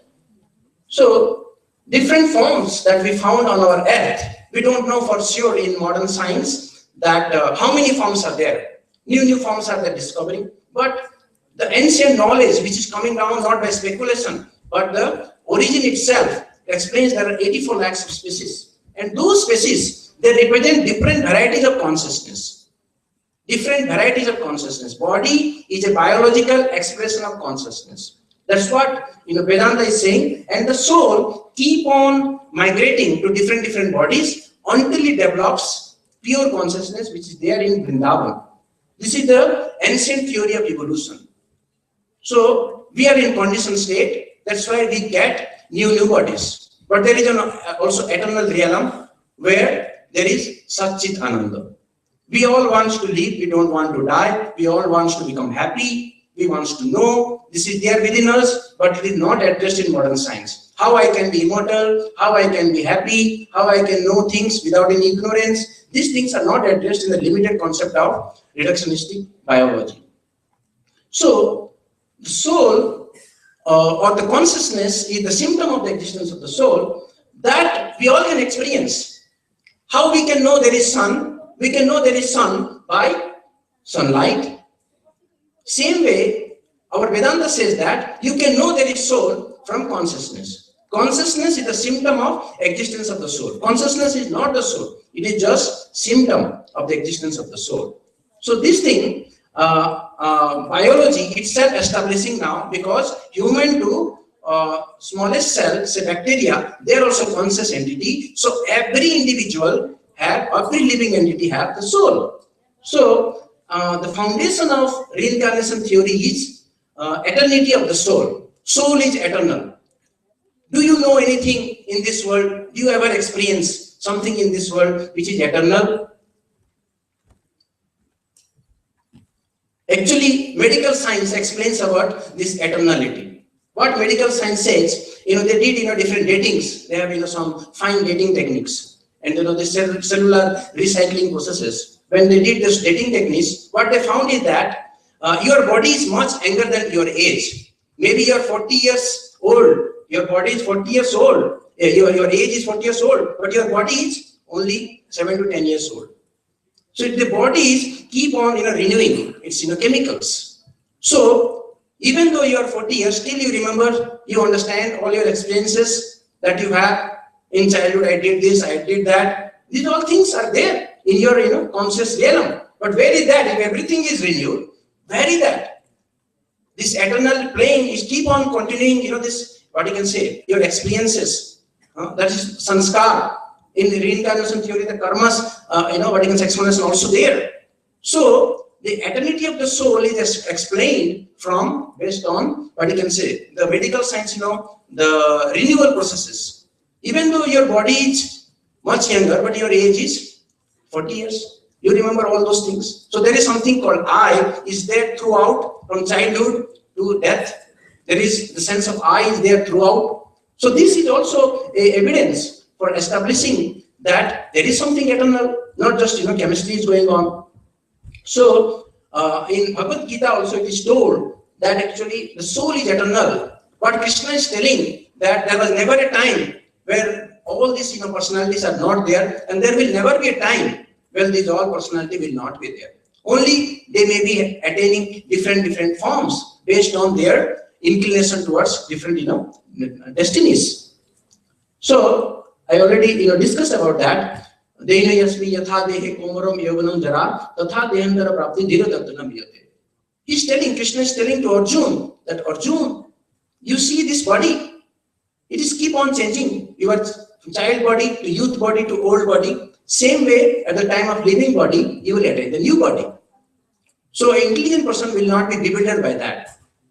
So this is the explanation that Krishna is telling, and he is telling based on subtle body. You see, what is the continuity between one body to another body? The continuity established based on the subtle body. There is gross body and there is subtle body. Gross body is made up of Panchamahabhut, earth, water, fire, air, ether, and the subtle body is made of mind, intelligence, and false ego. So I already discussed about that, and this is the based on this, what you can say, this transmigration is happening at the time of living body. If you think about eating, then the eating problem is solved. You will get big body, the eating problem is solved. If you are desiring for sleep, you get python body, then the sleeping problem is solved. So what is your desire? That type of things are being given at the time of leaving the body. This is what Bhagavad Gita is saying. And we know Bharat Maharaj's evidence on which our Bharat Bhumi is there. Name of Bharat is coming from Bharat Maharaj. And Bharat Maharaj at the time of living body think about deer, and he become deer. Is there in Bhagavad? And next life he becomes Jada Bharat. There are so many such evidences are there. Even Gajendra, so many explanations are there on that. So our this material condition life is based on karma. It's like action and reaction theory. You are doing good activity, you are getting good results. You are getting bad activity, you are getting bad results. But there is something beyond good and bad. There is transcendental realm, where there is no reaction actually. So that plane, what Vedanta is talking about, how to transcend from the plane of reaction to plane of non-reaction. So that is the approach that we can do to cross the plane of sansar. Sansar means endless cycle of birth and death. An animal will not think about all those things.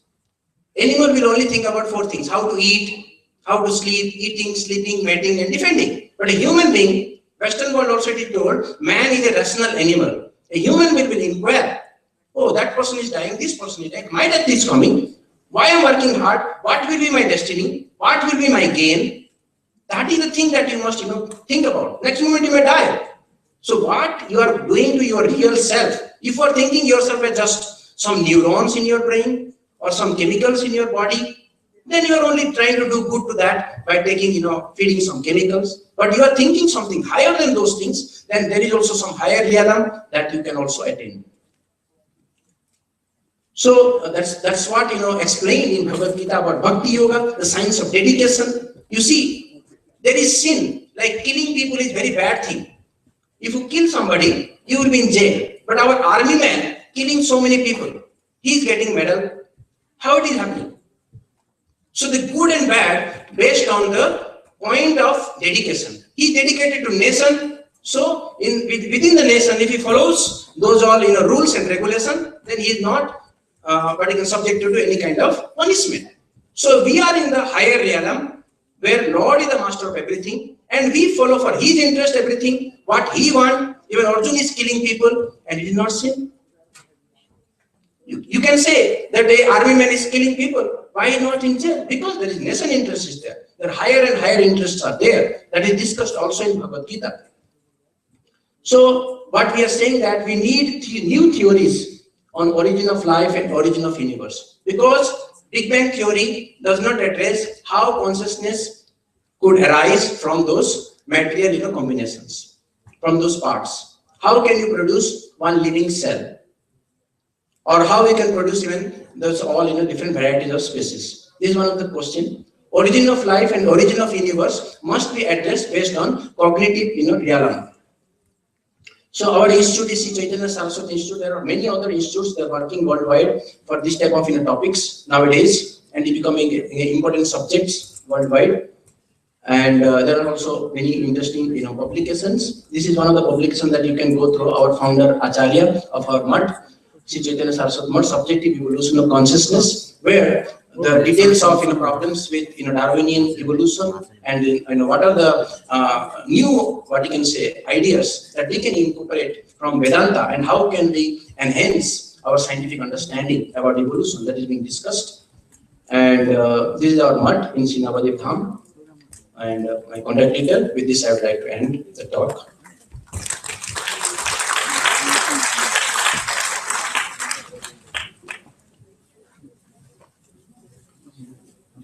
Questions? So the session is open for discussion. Please, go ahead.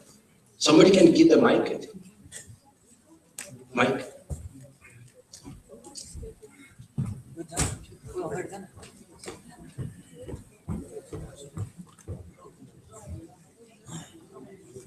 दूसरा mic है ना, दूसरा mic.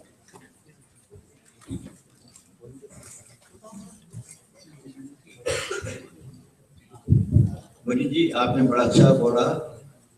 मैं कुछ और add करना चाहता हूँ आपकी परमिशन से। आजकल के ज़माने में साइंटिस्ट ने पार्टिकल क्रिएट कर लिया है, गॉड पार्टिकल। अभी हम साइंस की बात कर रहे हैं, लोगों ने, साइंटिस्ट ने नैनो पार्टिकल बना दिए। नैनो पार्टिकल इतने छोटे होते हैं, दिखते नहीं है। मैंने एक पेपर बनाया था पिछले महीने कि सोल क्या है। Everybody knows soul है, everybody knows God is there, किसी ने देखा नहीं God। तो मेरा ये आर्गुमेंट है कि God है, वो इतने नैनो पार्टिकल हो गए हैं, दिखते नहीं है पर हैं। बाइबल में कहा है जो चीजें दिख रही है वो नहीं है, जो है नहीं दिख रही। मुझे लगता है कि नैनो पार्टिकल बन गए। God है nano particle, soul nano particle है। तो आपका क्वेश्चन है ना, ब्रीफ कीजिए, टाइम शॉर्ट है। What is your question, you tell? मेरा क्वेश्चन है कि जो गॉड वगैरह हैं वो कंसेप्ट है, कंसेप्ट है based on something which we don't see. पर हम साइंटिफिकली प्रूव कर सकते हैं कि नैनो पार्टिकल होता है, उससे भी छोटा नैनो पार्टिकल हो गया है, वो गॉड है। और वो नैनो पार्टिकल इतना छोटा हो गया, सोल है पर दिखता नहीं। Everybody knows. ओके, मेरा paper I can't don't have time. Okay, okay, understood. Thank you very much. Any other things are there? Yes.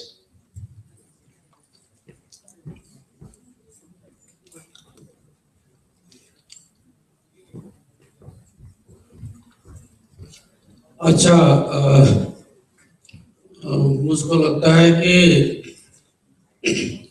यहाँ पे तो सभी आदमी ने हिंदी भी बोल सकते हैं, इसीलिए मैं हिंदी में ही बोलूँगा। तो आप लोग ने क्या बोला कि कंपैरिजन किया, वो मशीन और आदमी का शरीर को, अंगों को बारे में कंपैरेटिव डिस्कशन किया। मैं इसमें सहमत नहीं हूँ। मैं भी मेडिकल पर्सनालिटी हूँ, साइंस का मैंने भी अध्ययन किया हूँ। ये जो चीज जो मानव चेतना ने, बहुत छोटा चेतना ने क्रिएशन किया, जो मशीन को उसने अपने रूप देख के अपना काम सहज करने के लिए बनाया है। वो हमारा शरीर तो वो महाप्रभु ने बनाया है, इसीलिए ये दोनों बीच को कंपेरेटिव हो नहीं सकता, क्योंकि वो प्रभु तो प्रभु ही है। उसने सारा ये लोक संसार नहीं, लेकिन ब्रह्मांड और महाब्रह्मांड को बनाया है। इसीलिए आपने इस दृष्टिकोण को कुछ पुष्ट कर सकते हैं, मेरा ये जिज्ञासा। Any other questions?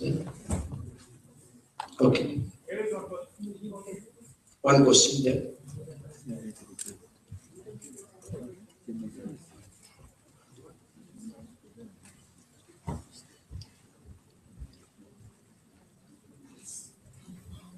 Maharaji, it was a very interesting presentation, but I'm just puzzled by this particular experiment which was conducted in the West.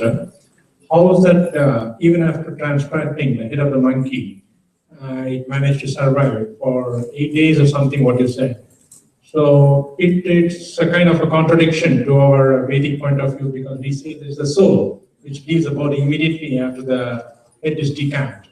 But here in this case, even after the head was removed, it continued to stay there.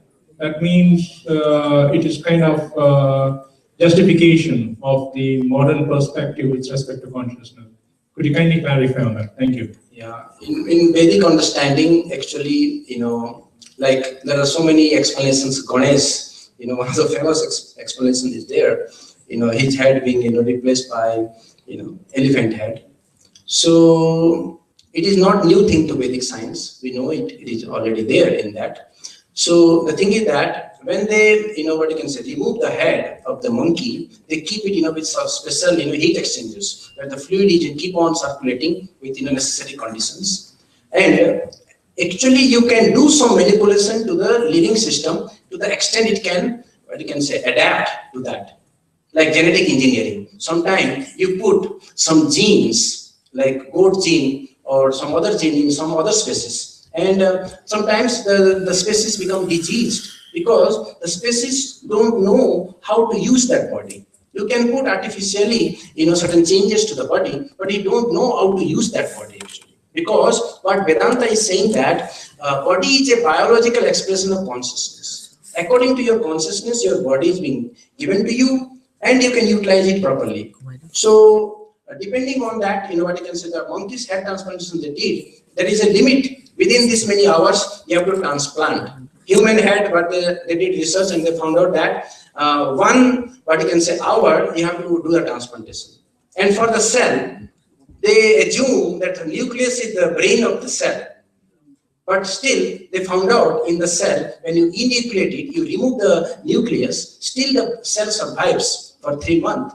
So life has the capacity to adapt to certain situations. Within the limit of that adaptation, you can do certain changes. You can put the heart, you can replace this heart with a artificial heart. But what you cannot do is that by putting the heart in the machine, you cannot make it alive. This is the difference. Yes. That's the last question, please.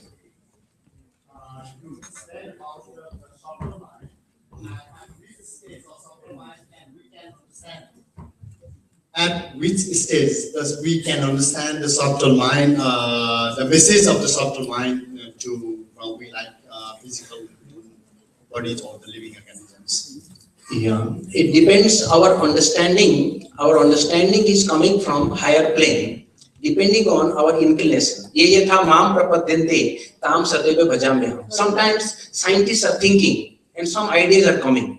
They keep on thinking, what is happening in this? And some ideas are coming. But scientists are thinking from where these ideas are coming. From those ideas which is discovered by scientists, from where that is coming. This is studied in a Vedic tradition. There is Paramatma, there is not only soul, there is super soul. And this Paramatma is giving the guidance actually. So depending on your connection with the Paramatma, you can get certain guidance. People knows certain things from very before that event happens, they know. Valmiki, for example, he written Ramayana before Lord Ram came. He not seeing Lord Ram doing this and writing it like that. Like professors write books. They don't do like that. The revelation is coming from higher plane and they know these things. So they're not just acting confidently without any inner things. There is something inner thing is guiding them, and we have to see that. And we can know, if we can come in touch with such personality, we can also develop those things. We are in touch with physics person, then we will be physicist. We are in touch with biologist, we will be biologist. And we want to know this higher inner world, then we have to be in touch with such personality, then we know all those things. Very simple thing. Thank you very much. Maybe last question. Yeah, really the last question.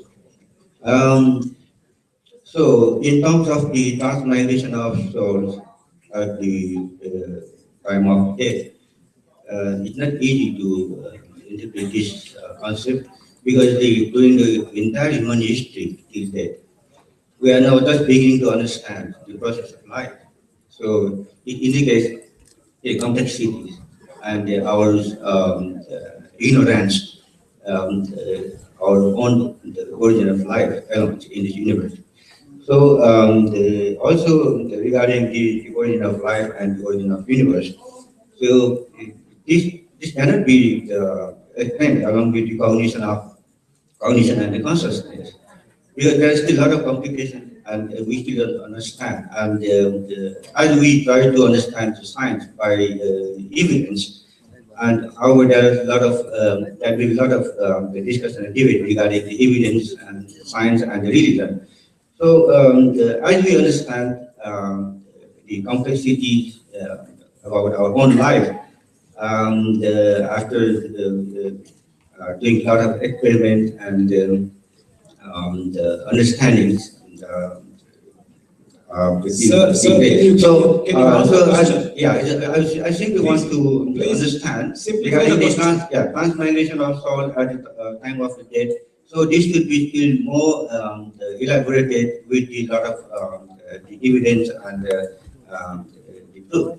Thanks. Thank you. Thank you very much. So I just want to make one comment and then we'll move on to the second one. The comment is, Swamiji has unveiled the importance of the concept of consciousness, but if you look at the current developments in cognitive neurobiology, they have started using the word cognition, intuition. So they have made progress there. But I think we need to wait a lot more to get to the level of what they actually mean by consciousness if they reach there. So it's a slow progress. I think your session opened up an interesting conceptual issues on how to address some of these bigger realities. Thank you very much. We'll move on to the next talk by Bhakti Vijnana Muniji. And the title of the talk is Sentience and Information.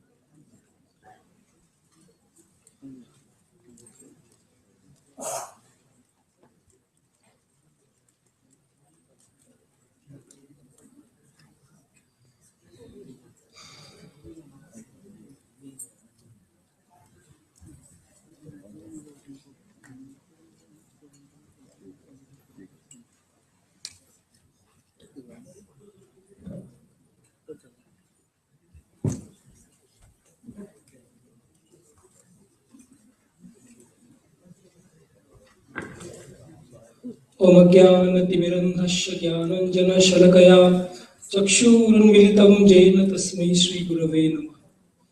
So I have put that topic sentience, information, and Vedanta. These three terms I have used in the title of the talk. And perhaps I should have put a lot of more illustrations, but still I have put the thoughts in those sentences that I have put there. Can you go to the next slide?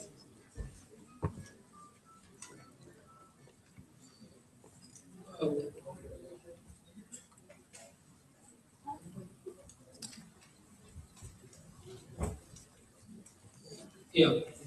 So this is a very well-known picture in the Upanishads. So, and this I think is very applicable to modern science today, because modern science has many different avenues, including biology, where I have brought two topics. One is the information, and the other is knowledge concept in this particular topic, but in other subjects also, quantum mechanics, physics. So when they say the electron is a particle in certain experiments and in certain other experiments, wave, but they cannot really say whether it is really a particle or whether it is really a wave. So when they take up different angles of view about what they want to study, so they get a different picture. But actually, if you really want to combine those separate ideas into one holistic picture, then we cannot really get it. So that is the problem of this modern science. So if you say, what is an electron finally, the only answer we can say is that electron is an electron. So the reality is that the reality is a whole, but we have developed a system of modeling science in which things are studied in its atomistic or reductionistic aspects, and somehow we have not been able to combine our piecemeal knowledge in different approaches to the holistic picture. Next slide. So, actually, all these things, philosophy and science, it was going parallel for many years, but after the advent of some of the philosophers, and especially Darwin, it took a very materialistic turn towards objectification, where you do not really, there's a philosophy called methodological naturalism. So they don't accept any idea about the more philosophical concepts, but they went from a very basic understanding of what chemicals that they knew at that time and tried to extend that to the more difficult questions. So we have several, ideas like Big Bang theory, which has also its own problems, and the origin of life in chemical evolution concept. So there are some big scientists like um, uh, after this 1930s who came up and gave this theory. And this is the equation of a physical complexity, which means if you know the complexity of two things, then can you describe the full complexity of that system?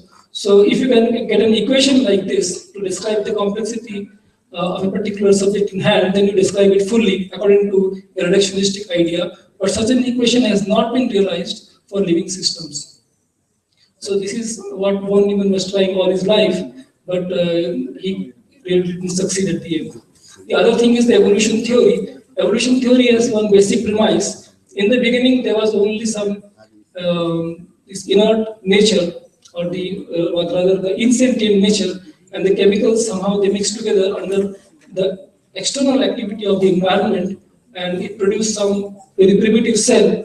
And from there, due to some during this process of replication, some errors are coming, and that get fixed by the process of evolution, and the species arise. So this is the evolution theory. So basically, it's basically just a theoretical concept, but today we are facing a lot of problems in that. And the foundation of all of that is a reductionistic paradigm, which has been applied, of course, to crystals, to geometric patterns, and some other common concepts, information. But we'll see in life this is incomplete, a partial understanding.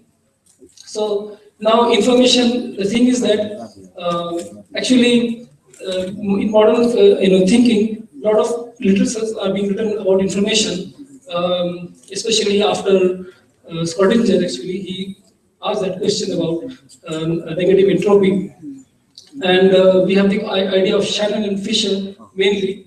And here is one of our faculties from ISI Kolkata, also Professor C. Roy. He's a mathematician. So this has been, a big subject. And again, to describe the patterns, there is another kind of complexity called Kolmogorov. What happened?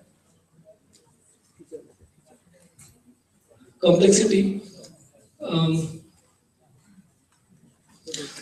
So these are some mathematical, ideas of information. But really, if you go very deep into that term information, the word form is inside that word information.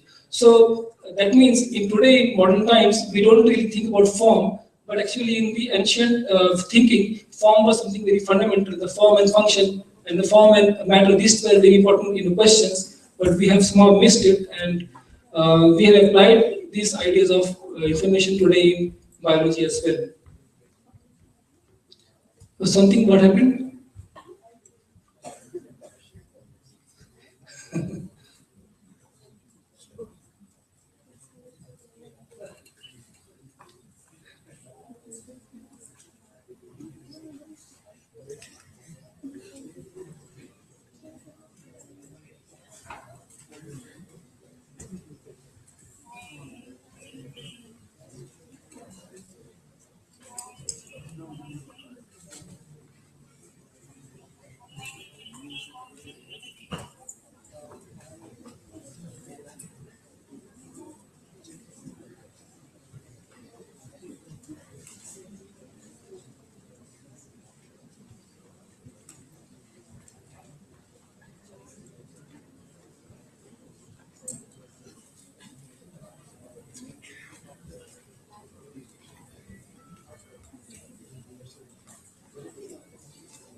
So, shall we go to the next slide?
Okay, the next slide.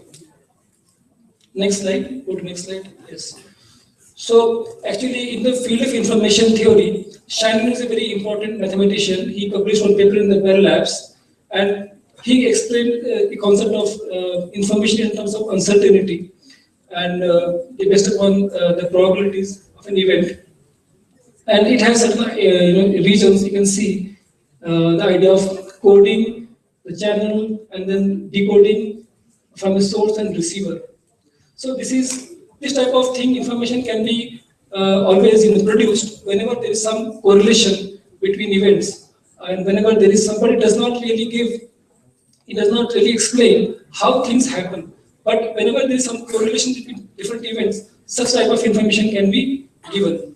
And scientists have extended this idea to understand phenomena for which they could not really understand the real concept. But if it could be explained in terms of an information, this type of idea, so then perhaps they could get some deeper conception of that subject. So this was the basically approach of this subject.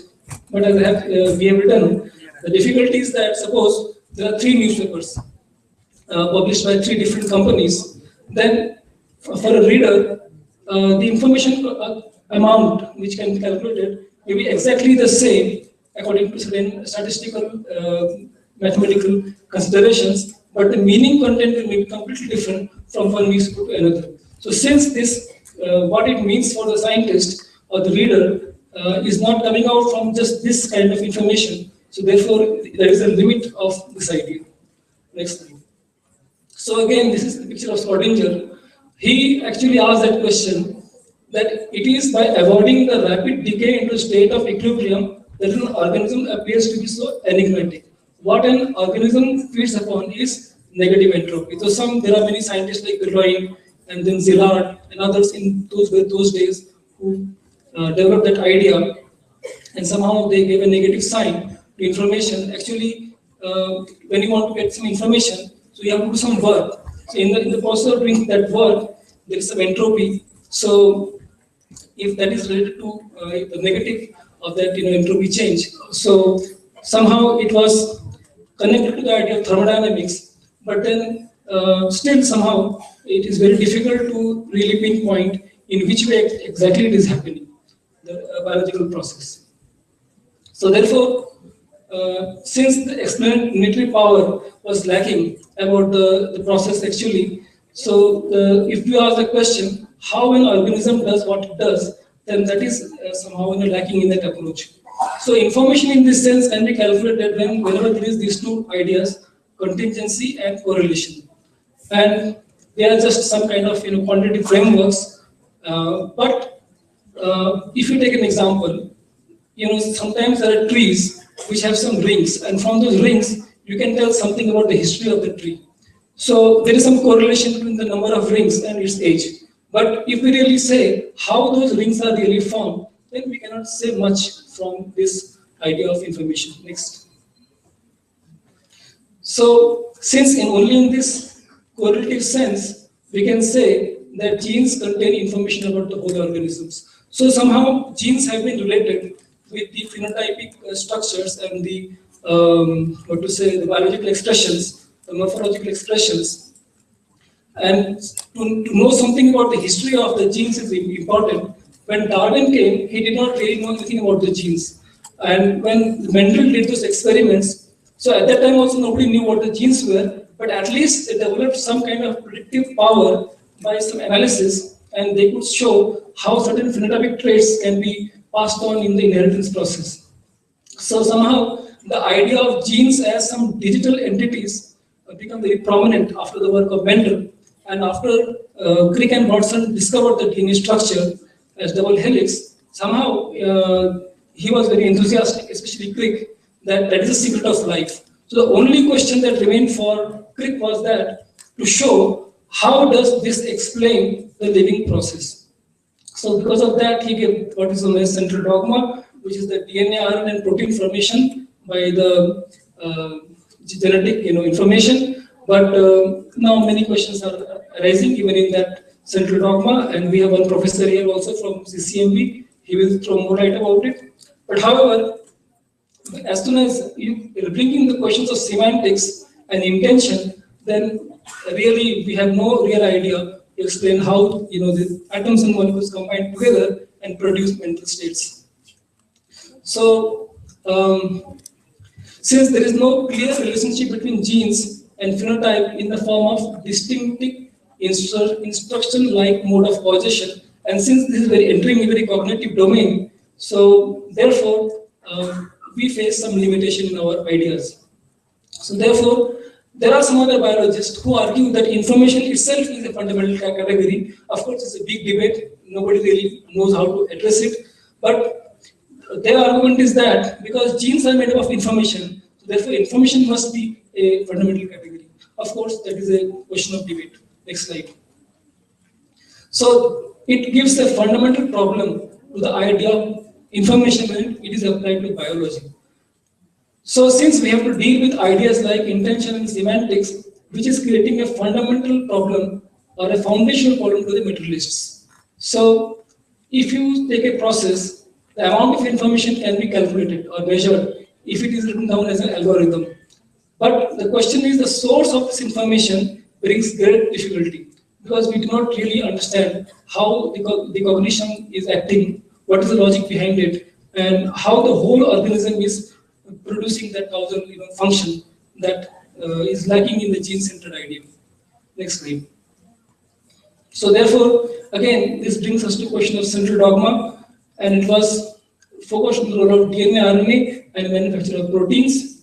And this was represented in a set of facts. There's a universal genetic code is there, a table is there, so which maps triplets of DNA bases to individual amino acids. So this is the basic tenet of central dogma. But as we have known, when Crick gave the central dogma, actually in 1958 first, at that time there was no proof that whether RNA is being affected by the reverse process.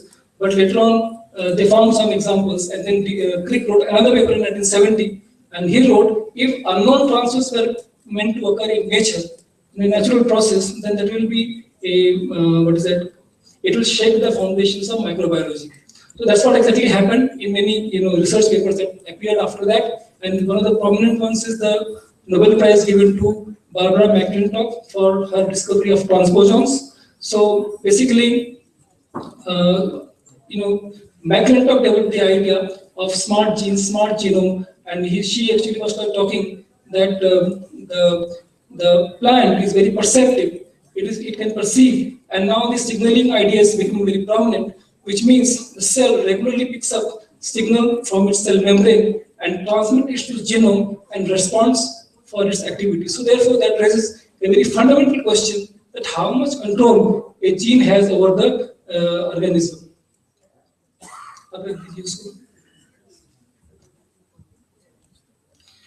Okay. Next slide. Okay, so all these questions have brought the focus that we must acquire, or we must try to get a richer concept of information, because we have to deal with cognition, mental states, and we have to deal with intelligence. So all these concepts, whether we can develop that. So therefore, in this term, teleosemantics, you will find in the modern literature. So, the one of the approaches is that since it is very difficult to say how the whole genetic machinery arose, so whether this entire genetic material has come as a whole. So then, teleo basically means some kind of a goal, or it is oriented towards a purpose. But since the focus was to achieve some kind of a materialistic or naturalistic origin of that, so but still, because it goes towards some kind of purposeful idea, it gives a death effect to the reductionistic paradigm, where you could say what is the unit of cell, for example. If you say what is unit of cell, actually in 1950s they were saying it has some units of genome, but now they cannot say that. This type of Cartesian dualism, that there are some genes which control the cell, and the cell is controlled by the gene, is no longer applicable. Rather, the cellular control is fully distributed, and the cell functions as a whole. But gene itself, if you keep in a petri dish, if you keep all the chemicals, we don't find that type of cognitive activity there. So therefore, the the reductionistic idea finds its limit when it comes across to biology. So the further problem is that it is leading to a symbolic phenomena. That means there are some prescriptive and indicative content. Actually, when some function is being done, so it is done through some via molecules. So when certain signals are achieved in terms of these chemical messages, the cell interprets them according to its need, and different responses are made. So we cannot really say for sure that how these things are happening exactly in a mechanistic way. Next slide. Next slide. Oh, yes. Come to the previous slide. Yeah. So in this approach, there is a usual argument. So the heart is meant to pump blood, but not make a thumping sound. So that means another example is that you wear specs. So somehow the nose structure supports that spec. So it is something coming through some mechanistic principles. Unknowingly, some kind of purposes are coming, but they are actually really naturalistic, nothing to do anything, a superior principle. So basically, the idea was that certain functions are not really arising due to some other nature, but just some kind of a random result of certain processes that exist in nature. But such things are limited, such arguments are limited, because if you take this argument, the hands are for working, but hands not present working. Simply if you have hands, it doesn't mean that it will work. Simply if you have some kind of, enzymes, that does not mean that enzymes instruct the catalyzing reaction. So this instruction part is not there in the hand or in the enzyme, but it is existing in the holistic framework. So somehow we miss this, this feature of teleology or the function, the purpose in such approaches. So therefore, these approaches do not make information rich more than Shannon. They are more or less what Shannon is telling in other terms. Next slide. So another problem is the arbitrariness. Actually, let me give a simple example. In English language, there is this QU, this conjugation QU appears more than any other conjugations. So to understand, for example, Q means quiet, Q also means quiescent. So in all these words, QU is coming. So but why this QU is coming more than other combinations? Then you have to have some idea of language. And this is not coming from any random, or probabilistic idea, unless we have a idea of language. But when we find such things in living functions, where concepts become very important, then since they seem to be very arbitrary, so which cannot be handled in terms of ordinary equations, so this becomes a big problem for pinning down where from the information idea of the biology. So we cannot say why a particular signal will be interpreted a particular outcome based upon idea of only randomness. So therefore, semantic functions are highly specific, goal-oriented, requires a mediation between two cooperating devices. That means a producer and consumer devices. So, next slide. So there are also further issues in genetic code. Like one is the language like combinatorial structure. Then the mapping role has many features that look very arbitrary, even imprecise from the mechanistic angle. And then genes have property, of course, we can say by which they code for amino acids, but we don't really know whether they code for the whole organism phenotypes. This has not been really established. So any genetic basis for wholesale use of information or semantic language in biology looks like impossible. However, Crick thought that this some kind of DNA that is a kind of frozen accident in nature, but a number of critics, I think one of the important critics is Cooney, who published a lot of papers in this field, and there are many problems are listed there that if you like you can go through in literature. Next slide. So other part is the signaling aspect actually. So information language is very useful because we cannot really handle these aspects in usual mechanistic terms. So that's why scientists are forced to bring in an information kind of language to deal with such ideas. So we can see, for example, the DNA binding proteins and their cognate formatting signals functions cooperatively. So this brings a kind of a cognitive idea. there are some concepts like error recognition, error correction, and even if there are certain cases the DNA is damaged, to some extent the cell can repair it. So therefore, the fundamental notion that the DNA has all the information about the cell is counteracted by that very idea that the cell can overcome even the unicellular organisms which have one pair of the DNA molecules. So they also can correct to some extent. Next. So therefore, cellular cognition has become a very important field today because the living cells do not operate randomly or blindly.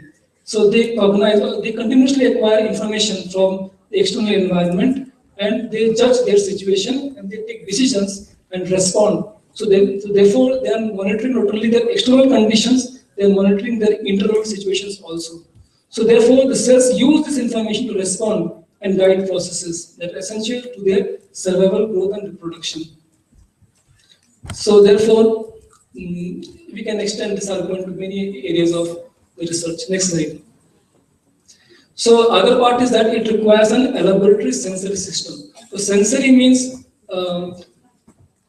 like when it gets a signal, it responds to it by a particular system. So that means that there's an elaborate sensory system which is actually picking up signals about chemicals in the environment and the ongoing industrial events. So therefore, Shapiro, he's actually MD from, and he worked under McClintock. So he's a very popular scientist today, and he's invited in many big universities of the world actually today. So he says life requires cognition at all levels. So even the molecular thing that is going on is not really chemistry; they are actually cognitive concepts. Next slide.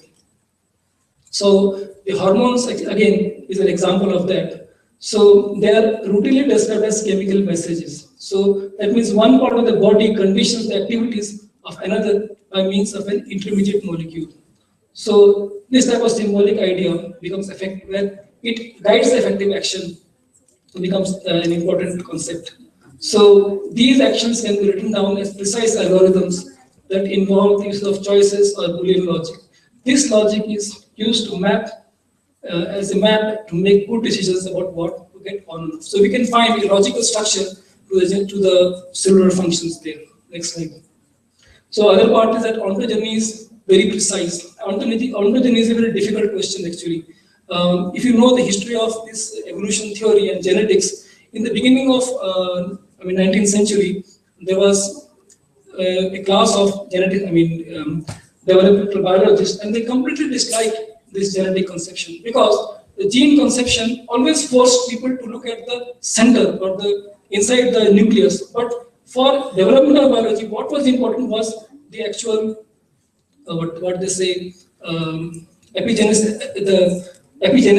the role of the extranuclear portion. That was guiding much of the developmental processes, and simply focusing only on the nucleus was not giving them much development. So they completely disliked this approach, at least in 1935. And then there were some big biologists like Waddington. They brought some ideas and they tried to combine. And then gradually some ideas like DST, development system biology, came up. And nowadays there's EvoDevo, which tries to combine evolutionary biology with developmental biology. And they give many examples. But again, they struggle to explain how the basic body plans really arose in nature. So for example, we have 5 fingers, we have particular face structure, then the certain worms, they have certain section, the head, the body and thorax. These things are actually found throughout nature. So why should there be any evolutionary advantage to have these forms to change? So that is not really understood. And in entire history of the fossils, they remain as they are. So therefore, it is very difficult to describe how the basic body plans arose in almost is impossible. So some scientists say that there was a period of time when the genes were not very so rigid, fixed the way they are now, but there was a loose time, and at that time many things arose, and so they gave many theories. But then there are again theories, and it gives further complexity and twist to the whole question, because it is something which we cannot even talk about, because there is no real evidence or existence of such things at present nature. So therefore again it brings back to information as we define in mathematics, and that is just, it is based upon a sequence of symbols, and often it is meaningless. Next slide. But the cognitive idea is based on knowledge. In knowledge, the meaning becomes very important, and the interpretations become very important. So it brings us to a completely different realm. Like, for example, a book of poetry, how can you explain that in terms of only some combination of letters, unless you include the idea of a person who is writing poetry? Next slide.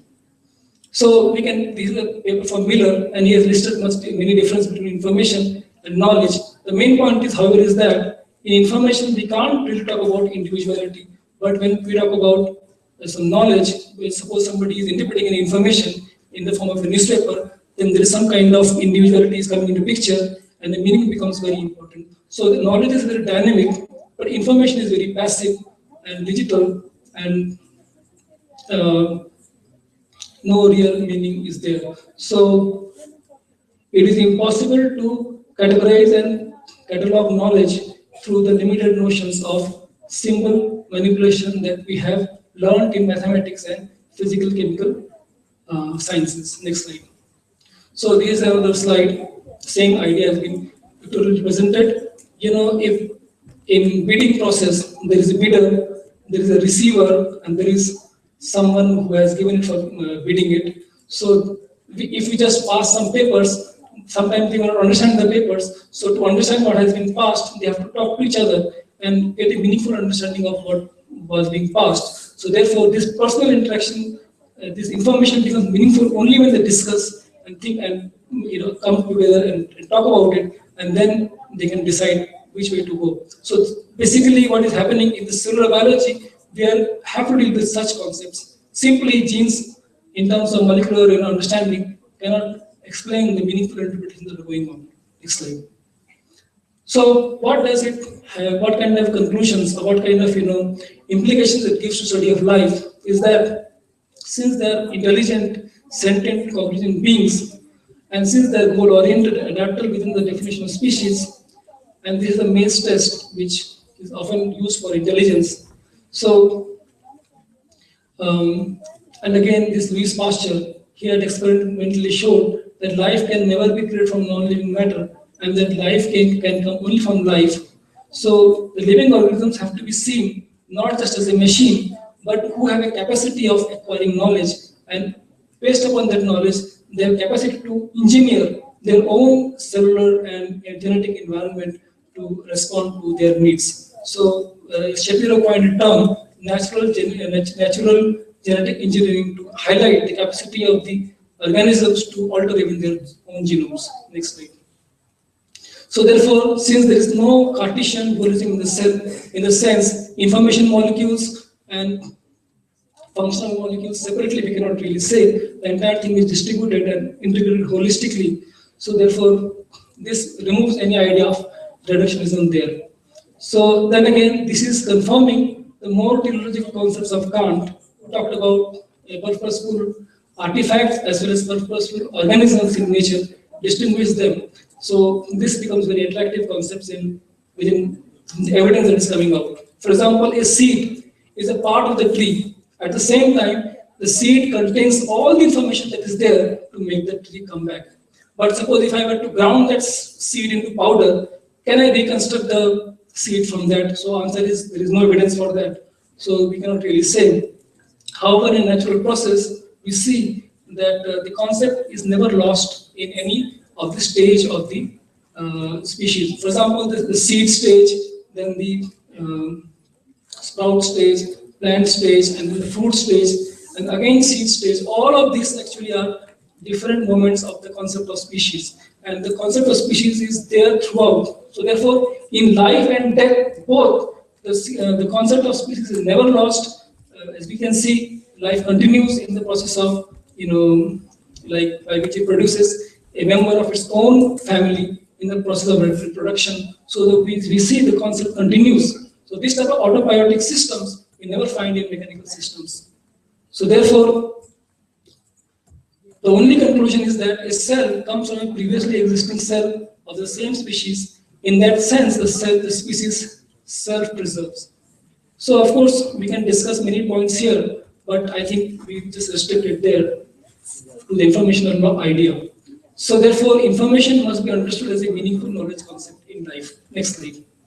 So this is one's, his name is Jacob von Uexküll. He is considered a father of modern Jew semantics. So semiosis is one approach which is based upon the concept of sign systems and interpretations. So he divided the whole biological life. He distinguished biology from non-biology in the sense that biology is about semiosis and non-biological systems are not semiotic because they don't really have that kind of signaling systems. So there is also not only the external concept or the environment that it has to deal with, but it has also an internal concept that we must describe. And there are also the sensory level, the intelligence, the mental level. All these things are necessary in biology. And in this sense, he defined two terms. One was Umwelt, other was the semiotic Nike. Semiotic Nike is the sum total of all the signs which a living beings interprets in its living process. And Umwelt is that its own inner concept which is never lost, even though it is part of the whole environment or the web of life. In spite of that, it's being part of the reality. It never loses its own essence, which is its own internal concept or individuality. Next slide. So therefore, biology is about explicit semiotic grounding. So therefore, there is a threshold below which semiosis is not defined, but above which there can be several levels of semiotic differentiation. That means we can talk about a sensory level, a mental level, intelligence level, and beyond that, the ego level and the consciousness level. So each of these things has its meaning, but then we cannot talk about that in non-living systems. Therefore, previous slide. Living systems are always semiotic and differ from non-life systems. Next slide. So, for example, a three-dimensional structure, how much can it explain about the purpose? For example, the hemoglobin is a transportation of oxygen. So it is intimately related to its function of being an oxygen carrier. So therefore, it must mean that it must be somehow self-conserved in the process of life, and it cannot lose sight of its function of carrying this, its purpose as an oxygen carrier. So that must never be lost in the actual process of living analysis. Next slide. Again, this brings us to asking what is the causality, in which way the causality of life is being governed, which we have not understood from non-living in the world. So a very famous thing is Aristotle's four causes. And in there is purpose, and the other is the formal cause, which is the mind, which is not understood in modern rationalist idea. So therefore, it must be that reason is also certainly a part of the solution. Actually, Goethe's mother, she wrote him one question, that do you think that there is afterlife? So because her mother was ill, then Goethe replied that actually, why should we have so much suffering in one life and then die completely out of that, and all the lessons are lost in just death? So there must be some reason beyond all of this. And I think the nature is not capricious. Things are in perfect order. Seasons are coming in time. The planets are moving in perfect order. But our equations cannot describe it. So there must be, the world must be rational. We must discover that rational order. So therefore, we must meet in another life. That was Goethe's answer to her mother. It is there in internet. You can read that paper, that letter. So therefore, life is a sentient object. It is not a lifeless object. So we have to not only deal with identity, but also the difference. That also we have to understand. So therefore, we have to identify our thought with the object. At the same time, we have to also understand that there is some difference between the object and our thought. So these both things we have to take up. Next slide. So my Guru Maharaj asked me to study about Hegel from Puri Maharaj. So I have been going through that process. So, but important thing in that is this: what kind of thinking we should adopt to take up the real study of sciences in biology. Then we must take that dialectical thinking where there is both thought and the object of thought, which is the matter, and we should start from there. So we must come to, through this process, a relation between God and human, and from this we must start our focus into the reality. So then we will have to learn how to live in that relation between God and all. And we have to learn how to see God in front of our eye and in everything before the eye. Next slide. So this is one example. Our Guru Maharaj gave it in, I think, University of California, no? I think this slide. So we can see biology as just atoms and molecules, but then at the level of cells, it is a different story, because just like a poetry cannot come from just ink and words or letters, but there must be the author behind the story. Similarly, there must be the self or the individual behind this entire cellular function that is going on. So analogies like this. Next slide. So therefore, in Vedanta, this is sometimes I speak about that. There are 5 levels of experiencing, whereas in modern science, it recognizes only these 2: the direct perception and paroksha, means the other's experience. The entire modern science is based upon this paroksha. Paroksha means inference. So sometimes, you are using a paper, you are getting some data in that paper, but you don't know that, you have not done that experiment, but you have some faith in the other person's experiment because it has been peer reviewed and been put into literature, and then you just take it and apply it in a process and you see some results. But there are other levels, especially Sankaracharya. He talked about aparoksha vidya, which means a kind of intuitive knowledge, which is self-knowledge. And but then Ramanujacharya brought this thing called adokshaja, which is a transcendental knowledge. It is, you can try very hard, you can meditate very hard, still you cannot get it, because it is kind of a grace. It's coming from still higher plane, means higher than the self, and therefore it is called adokshaja. Adokshaja means adha, means above, akshaja means the senses. So senses can mean the gross senses, subtle senses, and also the senses of the self. It is above the plane of the self.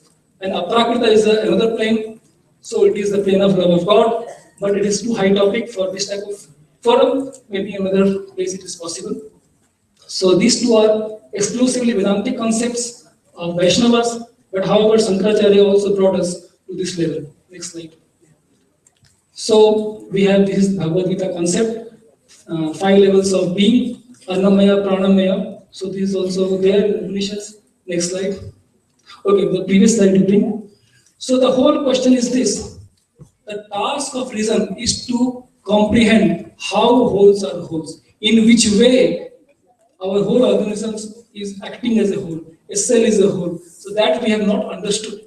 So it brings us to the idea of the elephant in the 6 blind men. So we scientists, we do not really know what is the full picture, but from our own angle of vision, we are trying to study the subject and coming to some conclusions. But then those conclusions from all the scientists we can add together, can we get really a description of the holistic figure or the picture that is in front of us. So we are finding some limitations there, and that's here we have to become a little bit humble. First quality of a advancing person is that he's a humble man of knowledge, and then some divine grace can come. Like in Bhagavad Gita it is mentioned, Shraddhavan Davate Jnanam. When you are faithful, some knowledge can be revealed in the heart. And McClintock, the great biologist, she always talks that I should not be prejudiced towards nature. I should not take nature to be what I am thinking. Rather, I should allow nature to interact with me and reveal the secrets. And that requires a particular attitude, a humble approach. And Hegel also, he told, which is the nature of spirit to reveal itself. So there are higher philosophies are there, higher concepts are there, and it's a time that is right that we come together and discuss this among each other and produce a dialogue that can enlighten ourselves. In this way, we can do good to ourselves, and then we can do good to all others also. Thank you.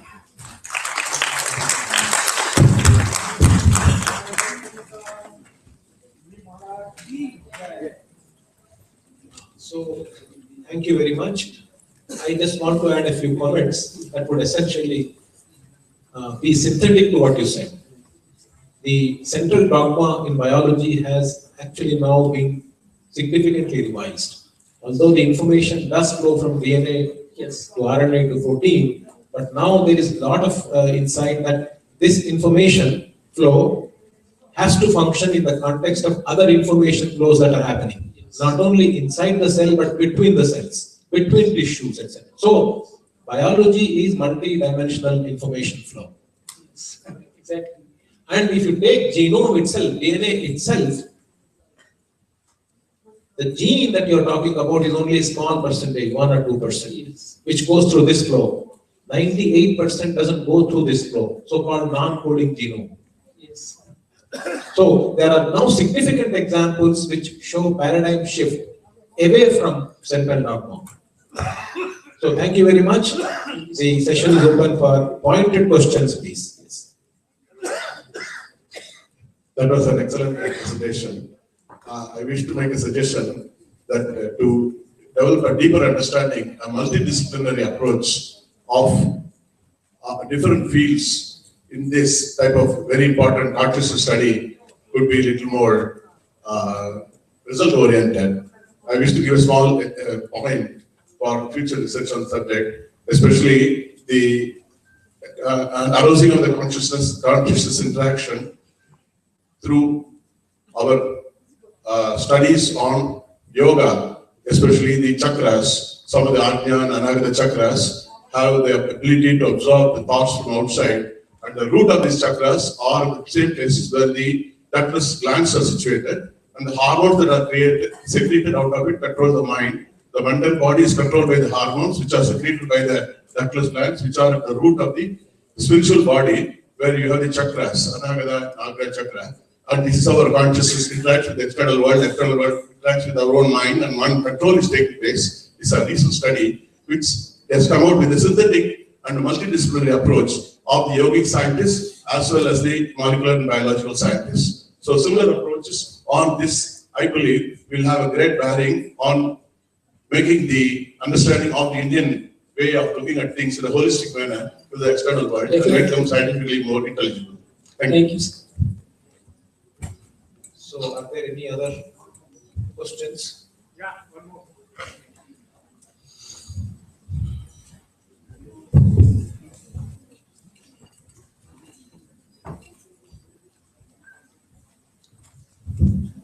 Thank you, Maharaji. It was a wonderful presentation. And having come from the background of science, and it's quite understandable that you elucidated quite a bit extensively on all the different paradigms and school of thought of the Western thought process. And having concluded that, you didn't read science alone. You have given up science at one point of time, and you have taken a paradigm shift towards the Vedic Indian school of thought. And you have taken the saffron cloth and even become a sannyasi and adapted the pursuit of truth from the Vedic point of view. So I expected a bit more from you. What answers did you find actually after intellectually searching and having got exhausted from the Western model and shifted towards the Eastern model? That's the first part of the question. Can I conclude the second part also now, or you want me to? Okay, let me answer that. Yeah. It is not only my experience, I would say. Now many are experiencing such things who are doing sciences. You can see many Western scientists there. They did a conference, I think, 2-3 years ago, a Cambridge Declaration, talked about consciousness. And regularly now, if you read Nature, they're writing that the complexity of biology is not going to be solved, at least in the next 50 years. So they are bringing so many concepts, but still somehow it eludes. This is a common experience of science, and we were also scientists. But somehow our good fortune was that we met our spiritual masters, and they were also doing this type of work. And then they told about what is happening in America in big universities and what these big scientists they are thinking, how they are talking. Especially quantum mechanics is produced a lot of discussions in 20th century, but somehow it didn't touch biology. But this century is talking about biology in the same terms. Now people thought in past quantum effects are only at the subatomic level, but soon they found quantum effects are also at the atom level, and they found C60 buckyball, big size molecule. They are also indicates quantum levels, and now they are thinking perhaps quantum levels are at every level, and that's why they are trying to integrate this idea of relativity with quantum mechanics. So they have some concept like quantum gravity. So scientists are feeling something. That's why they are finding such terms. Even this idea of quantum entanglement, like for example, they think somebody can be teleported from one place to another simply by scanning the information in terms of a certain, what to say, matrices in quantum mechanical terms. But I had some objection to that when they said like this. Although the big scientists, sometimes they talk like that in terms of teleportation. But I have the question, but you have to know what information defines the living spark or the conscious part. That you have not really deduced. You have not deduced what consciousness is really from quantum mechanics. So there are a lot of questions there. In quantum mechanics, so different approaches are there, but they are not agreeing. Even they don't really understand what they are really discussing about. So it has pushed the entire scientific world towards a very common ground, and they are taking a more humble stand. If you take about 1970s, if you talk about soul and God, they will think that you are a madman. But even McClintock was a madwoman, for them, just because she was saying that information flow occurs from the cell level to the genome. So she was a mad lady, but then they had to give her Nobel Prize in 1983. So we see that in biology also this debate has opened up. So that is a welcome news. That's what actually the progress of mankind is all about. Man is a rational animal. The rational part cannot be given up. Reason must be part of solution. So definitely, it is not only my experience, but it is many persons' experience. Thank you.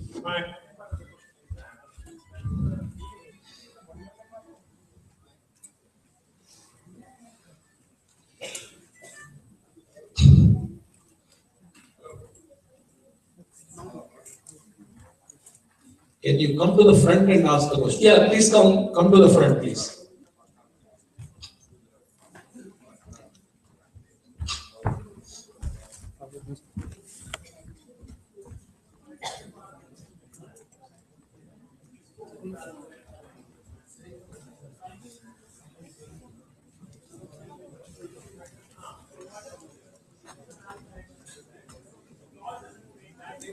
Yes. Yes. Yes. Yes. Even Stephen Hawking has said, I want to know the thoughts of God, the rest are Yes. details. Yes. And even mentioned that Louis Pasteur has said that life cannot come from non-life. Life has to come from life. Yes. Yes. And a great writer like Mark Twain has said, the solution and answers for all the human problems and questions lies in India. So that means that we have a knowledge in India from the Vedic point of view, what the Western scientists are not able to find through the modern science approach. So therefore, I would like to know that what exactly was the reason that the whole creation came into existence from the Vedic point of view? Point number one. Point number two is that, is it a completely deterministic world or do we have a free will and to what extent? Thank you. That is the main question. So this is the question of determinism and free will. So what for the creation is there is another question, because we see biological things are teleological, function oriented. There is always some purpose. Why are we eating food? Why are we coming to education? These are all teleological questions, and not only at the level of the whole body functions, but now when they study at the level of the individual molecules at the cell level, they find they are also not physics and chemistry, but they are also purposeful. So this debate is there already in the circles of the scientific education. The other part is that the quantum mechanical part, whether the universe is deterministic or not. That was also a debate between Einstein and the people of quantum mechanics. So Einstein somehow thought that nature cannot be indeterminable because it cannot be just a random kind of thing which is happening. But some quantum mechanics people were thinking that actually this explains our observations, so it must be a part of reality. So there are two parts of quantum mechanics. One part is deterministic, which is the Schrödinger's equation. The other part is the indeterminate part, which is the measurement problem. Just like Heisenberg's principles, we cannot tell simultaneously the position and momentum of an object, subatomic particle. There was a limit of classical physics. So, but the deeper questions which comes from here are not really solved in the physics or in chemistry. Like we cannot really answer whether nature is fundamentally indeterminable or it is only for us as finite observers who cannot determine beyond the limit. So these are the fundamental questions, and somehow modern science, quantum mechanics, people also they are not able to determine, and they're producing a lot of arguments from different directions, but there is no real solution or conclusions at table. So that's where people should have to become humble and they have to take up this study. And from the Vedantic point of view, I would like to point that there are two main acharyas in this debate. One is Sankaracharya, other is Madhvacharya. Sankaracharya told that the ultimate reality, which is Brahma, is indeterminable, indescribable. So he talked about that in terms of indetermination. But Madhvacharya has not agreed with that. He has said, no, there is determination at the level of even the self. So not only there is the determination of the self, by which the self can know itself, but also the self can know the other.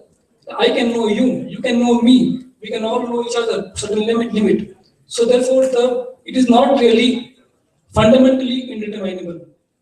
So therefore, we have to come to the levels of evolution of consciousness. So therefore, we have to determine what are the existences, what is the nature of consciousness, what is the nature of reality, what is the nature of soul. So that logic has to be developed. So that's why I was pointing out this dialectical thinking. Not only the matter or object of thought, but the thought also has to be identified with each other. That is the identity part, but yet the difference part is also important, that they are not exactly entirely identical, but there is also a difference. How to take up this subject? A coin is both head and tails. You just can't say coin is only head or only tail. As soon as you say coin, head and tails are simultaneously there.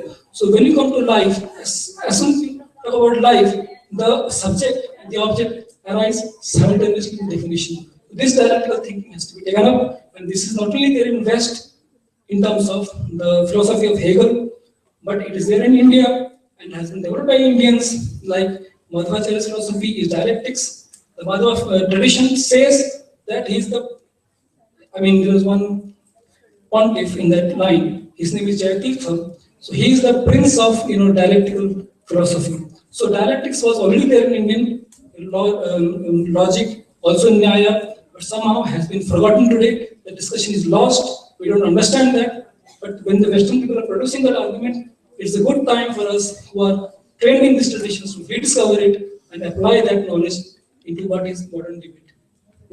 Thank you, Swamiji. I think on that beautiful note, we should probably. Thank you so much. One more question. Thank you. We must applaud both the speakers for their fantastic elucidation and the audience for keeping captive. Thank you.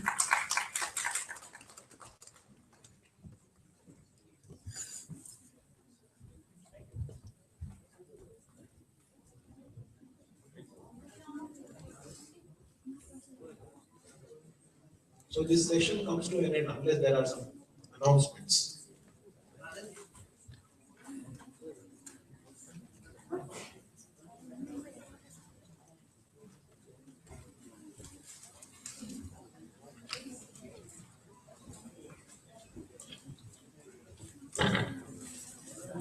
First of all, two things, the important things we have to share each other. The lunch time for today is given the information to the canteen is 2 to 3 p.m. lunch today and 8 to 9 p.m. dinner.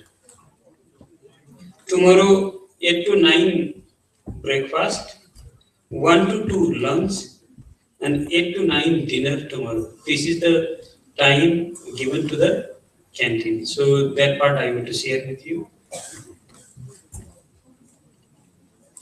Now we have to hand over the token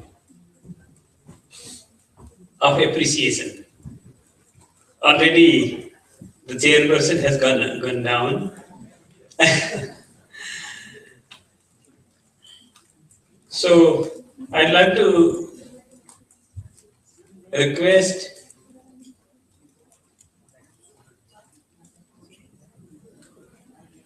Tirth Maharaj to hand over the token of appreciation to the chairperson of this panel, to Dr. Rao, Vasudhar J. Rao. So please.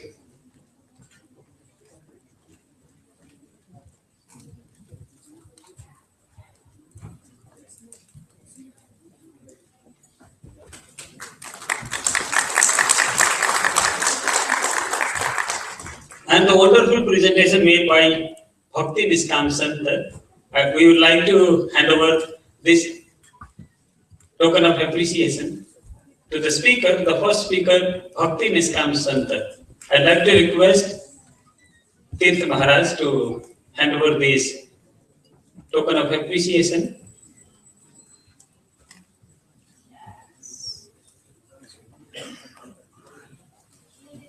And the second speaker also would like to hand over this token of appreciation.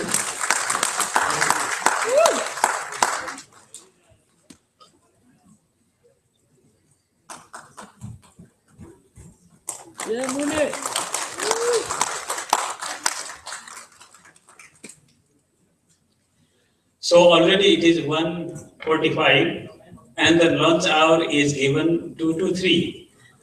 So what to do this, for this 15 minutes, that I don't know. So I think we'll go, it will take 5-10 minutes to go down. So the second session is very important, and systematically the presenters are also of high level. They are presenting systematically, and it will end with panel discussion and cultural program. Very beautiful cultural programs are there. So that part also I want to request with you. And this lunch hour is for one hour. The duration of the lunch is 1 hour. Thank you. Thanks a lot.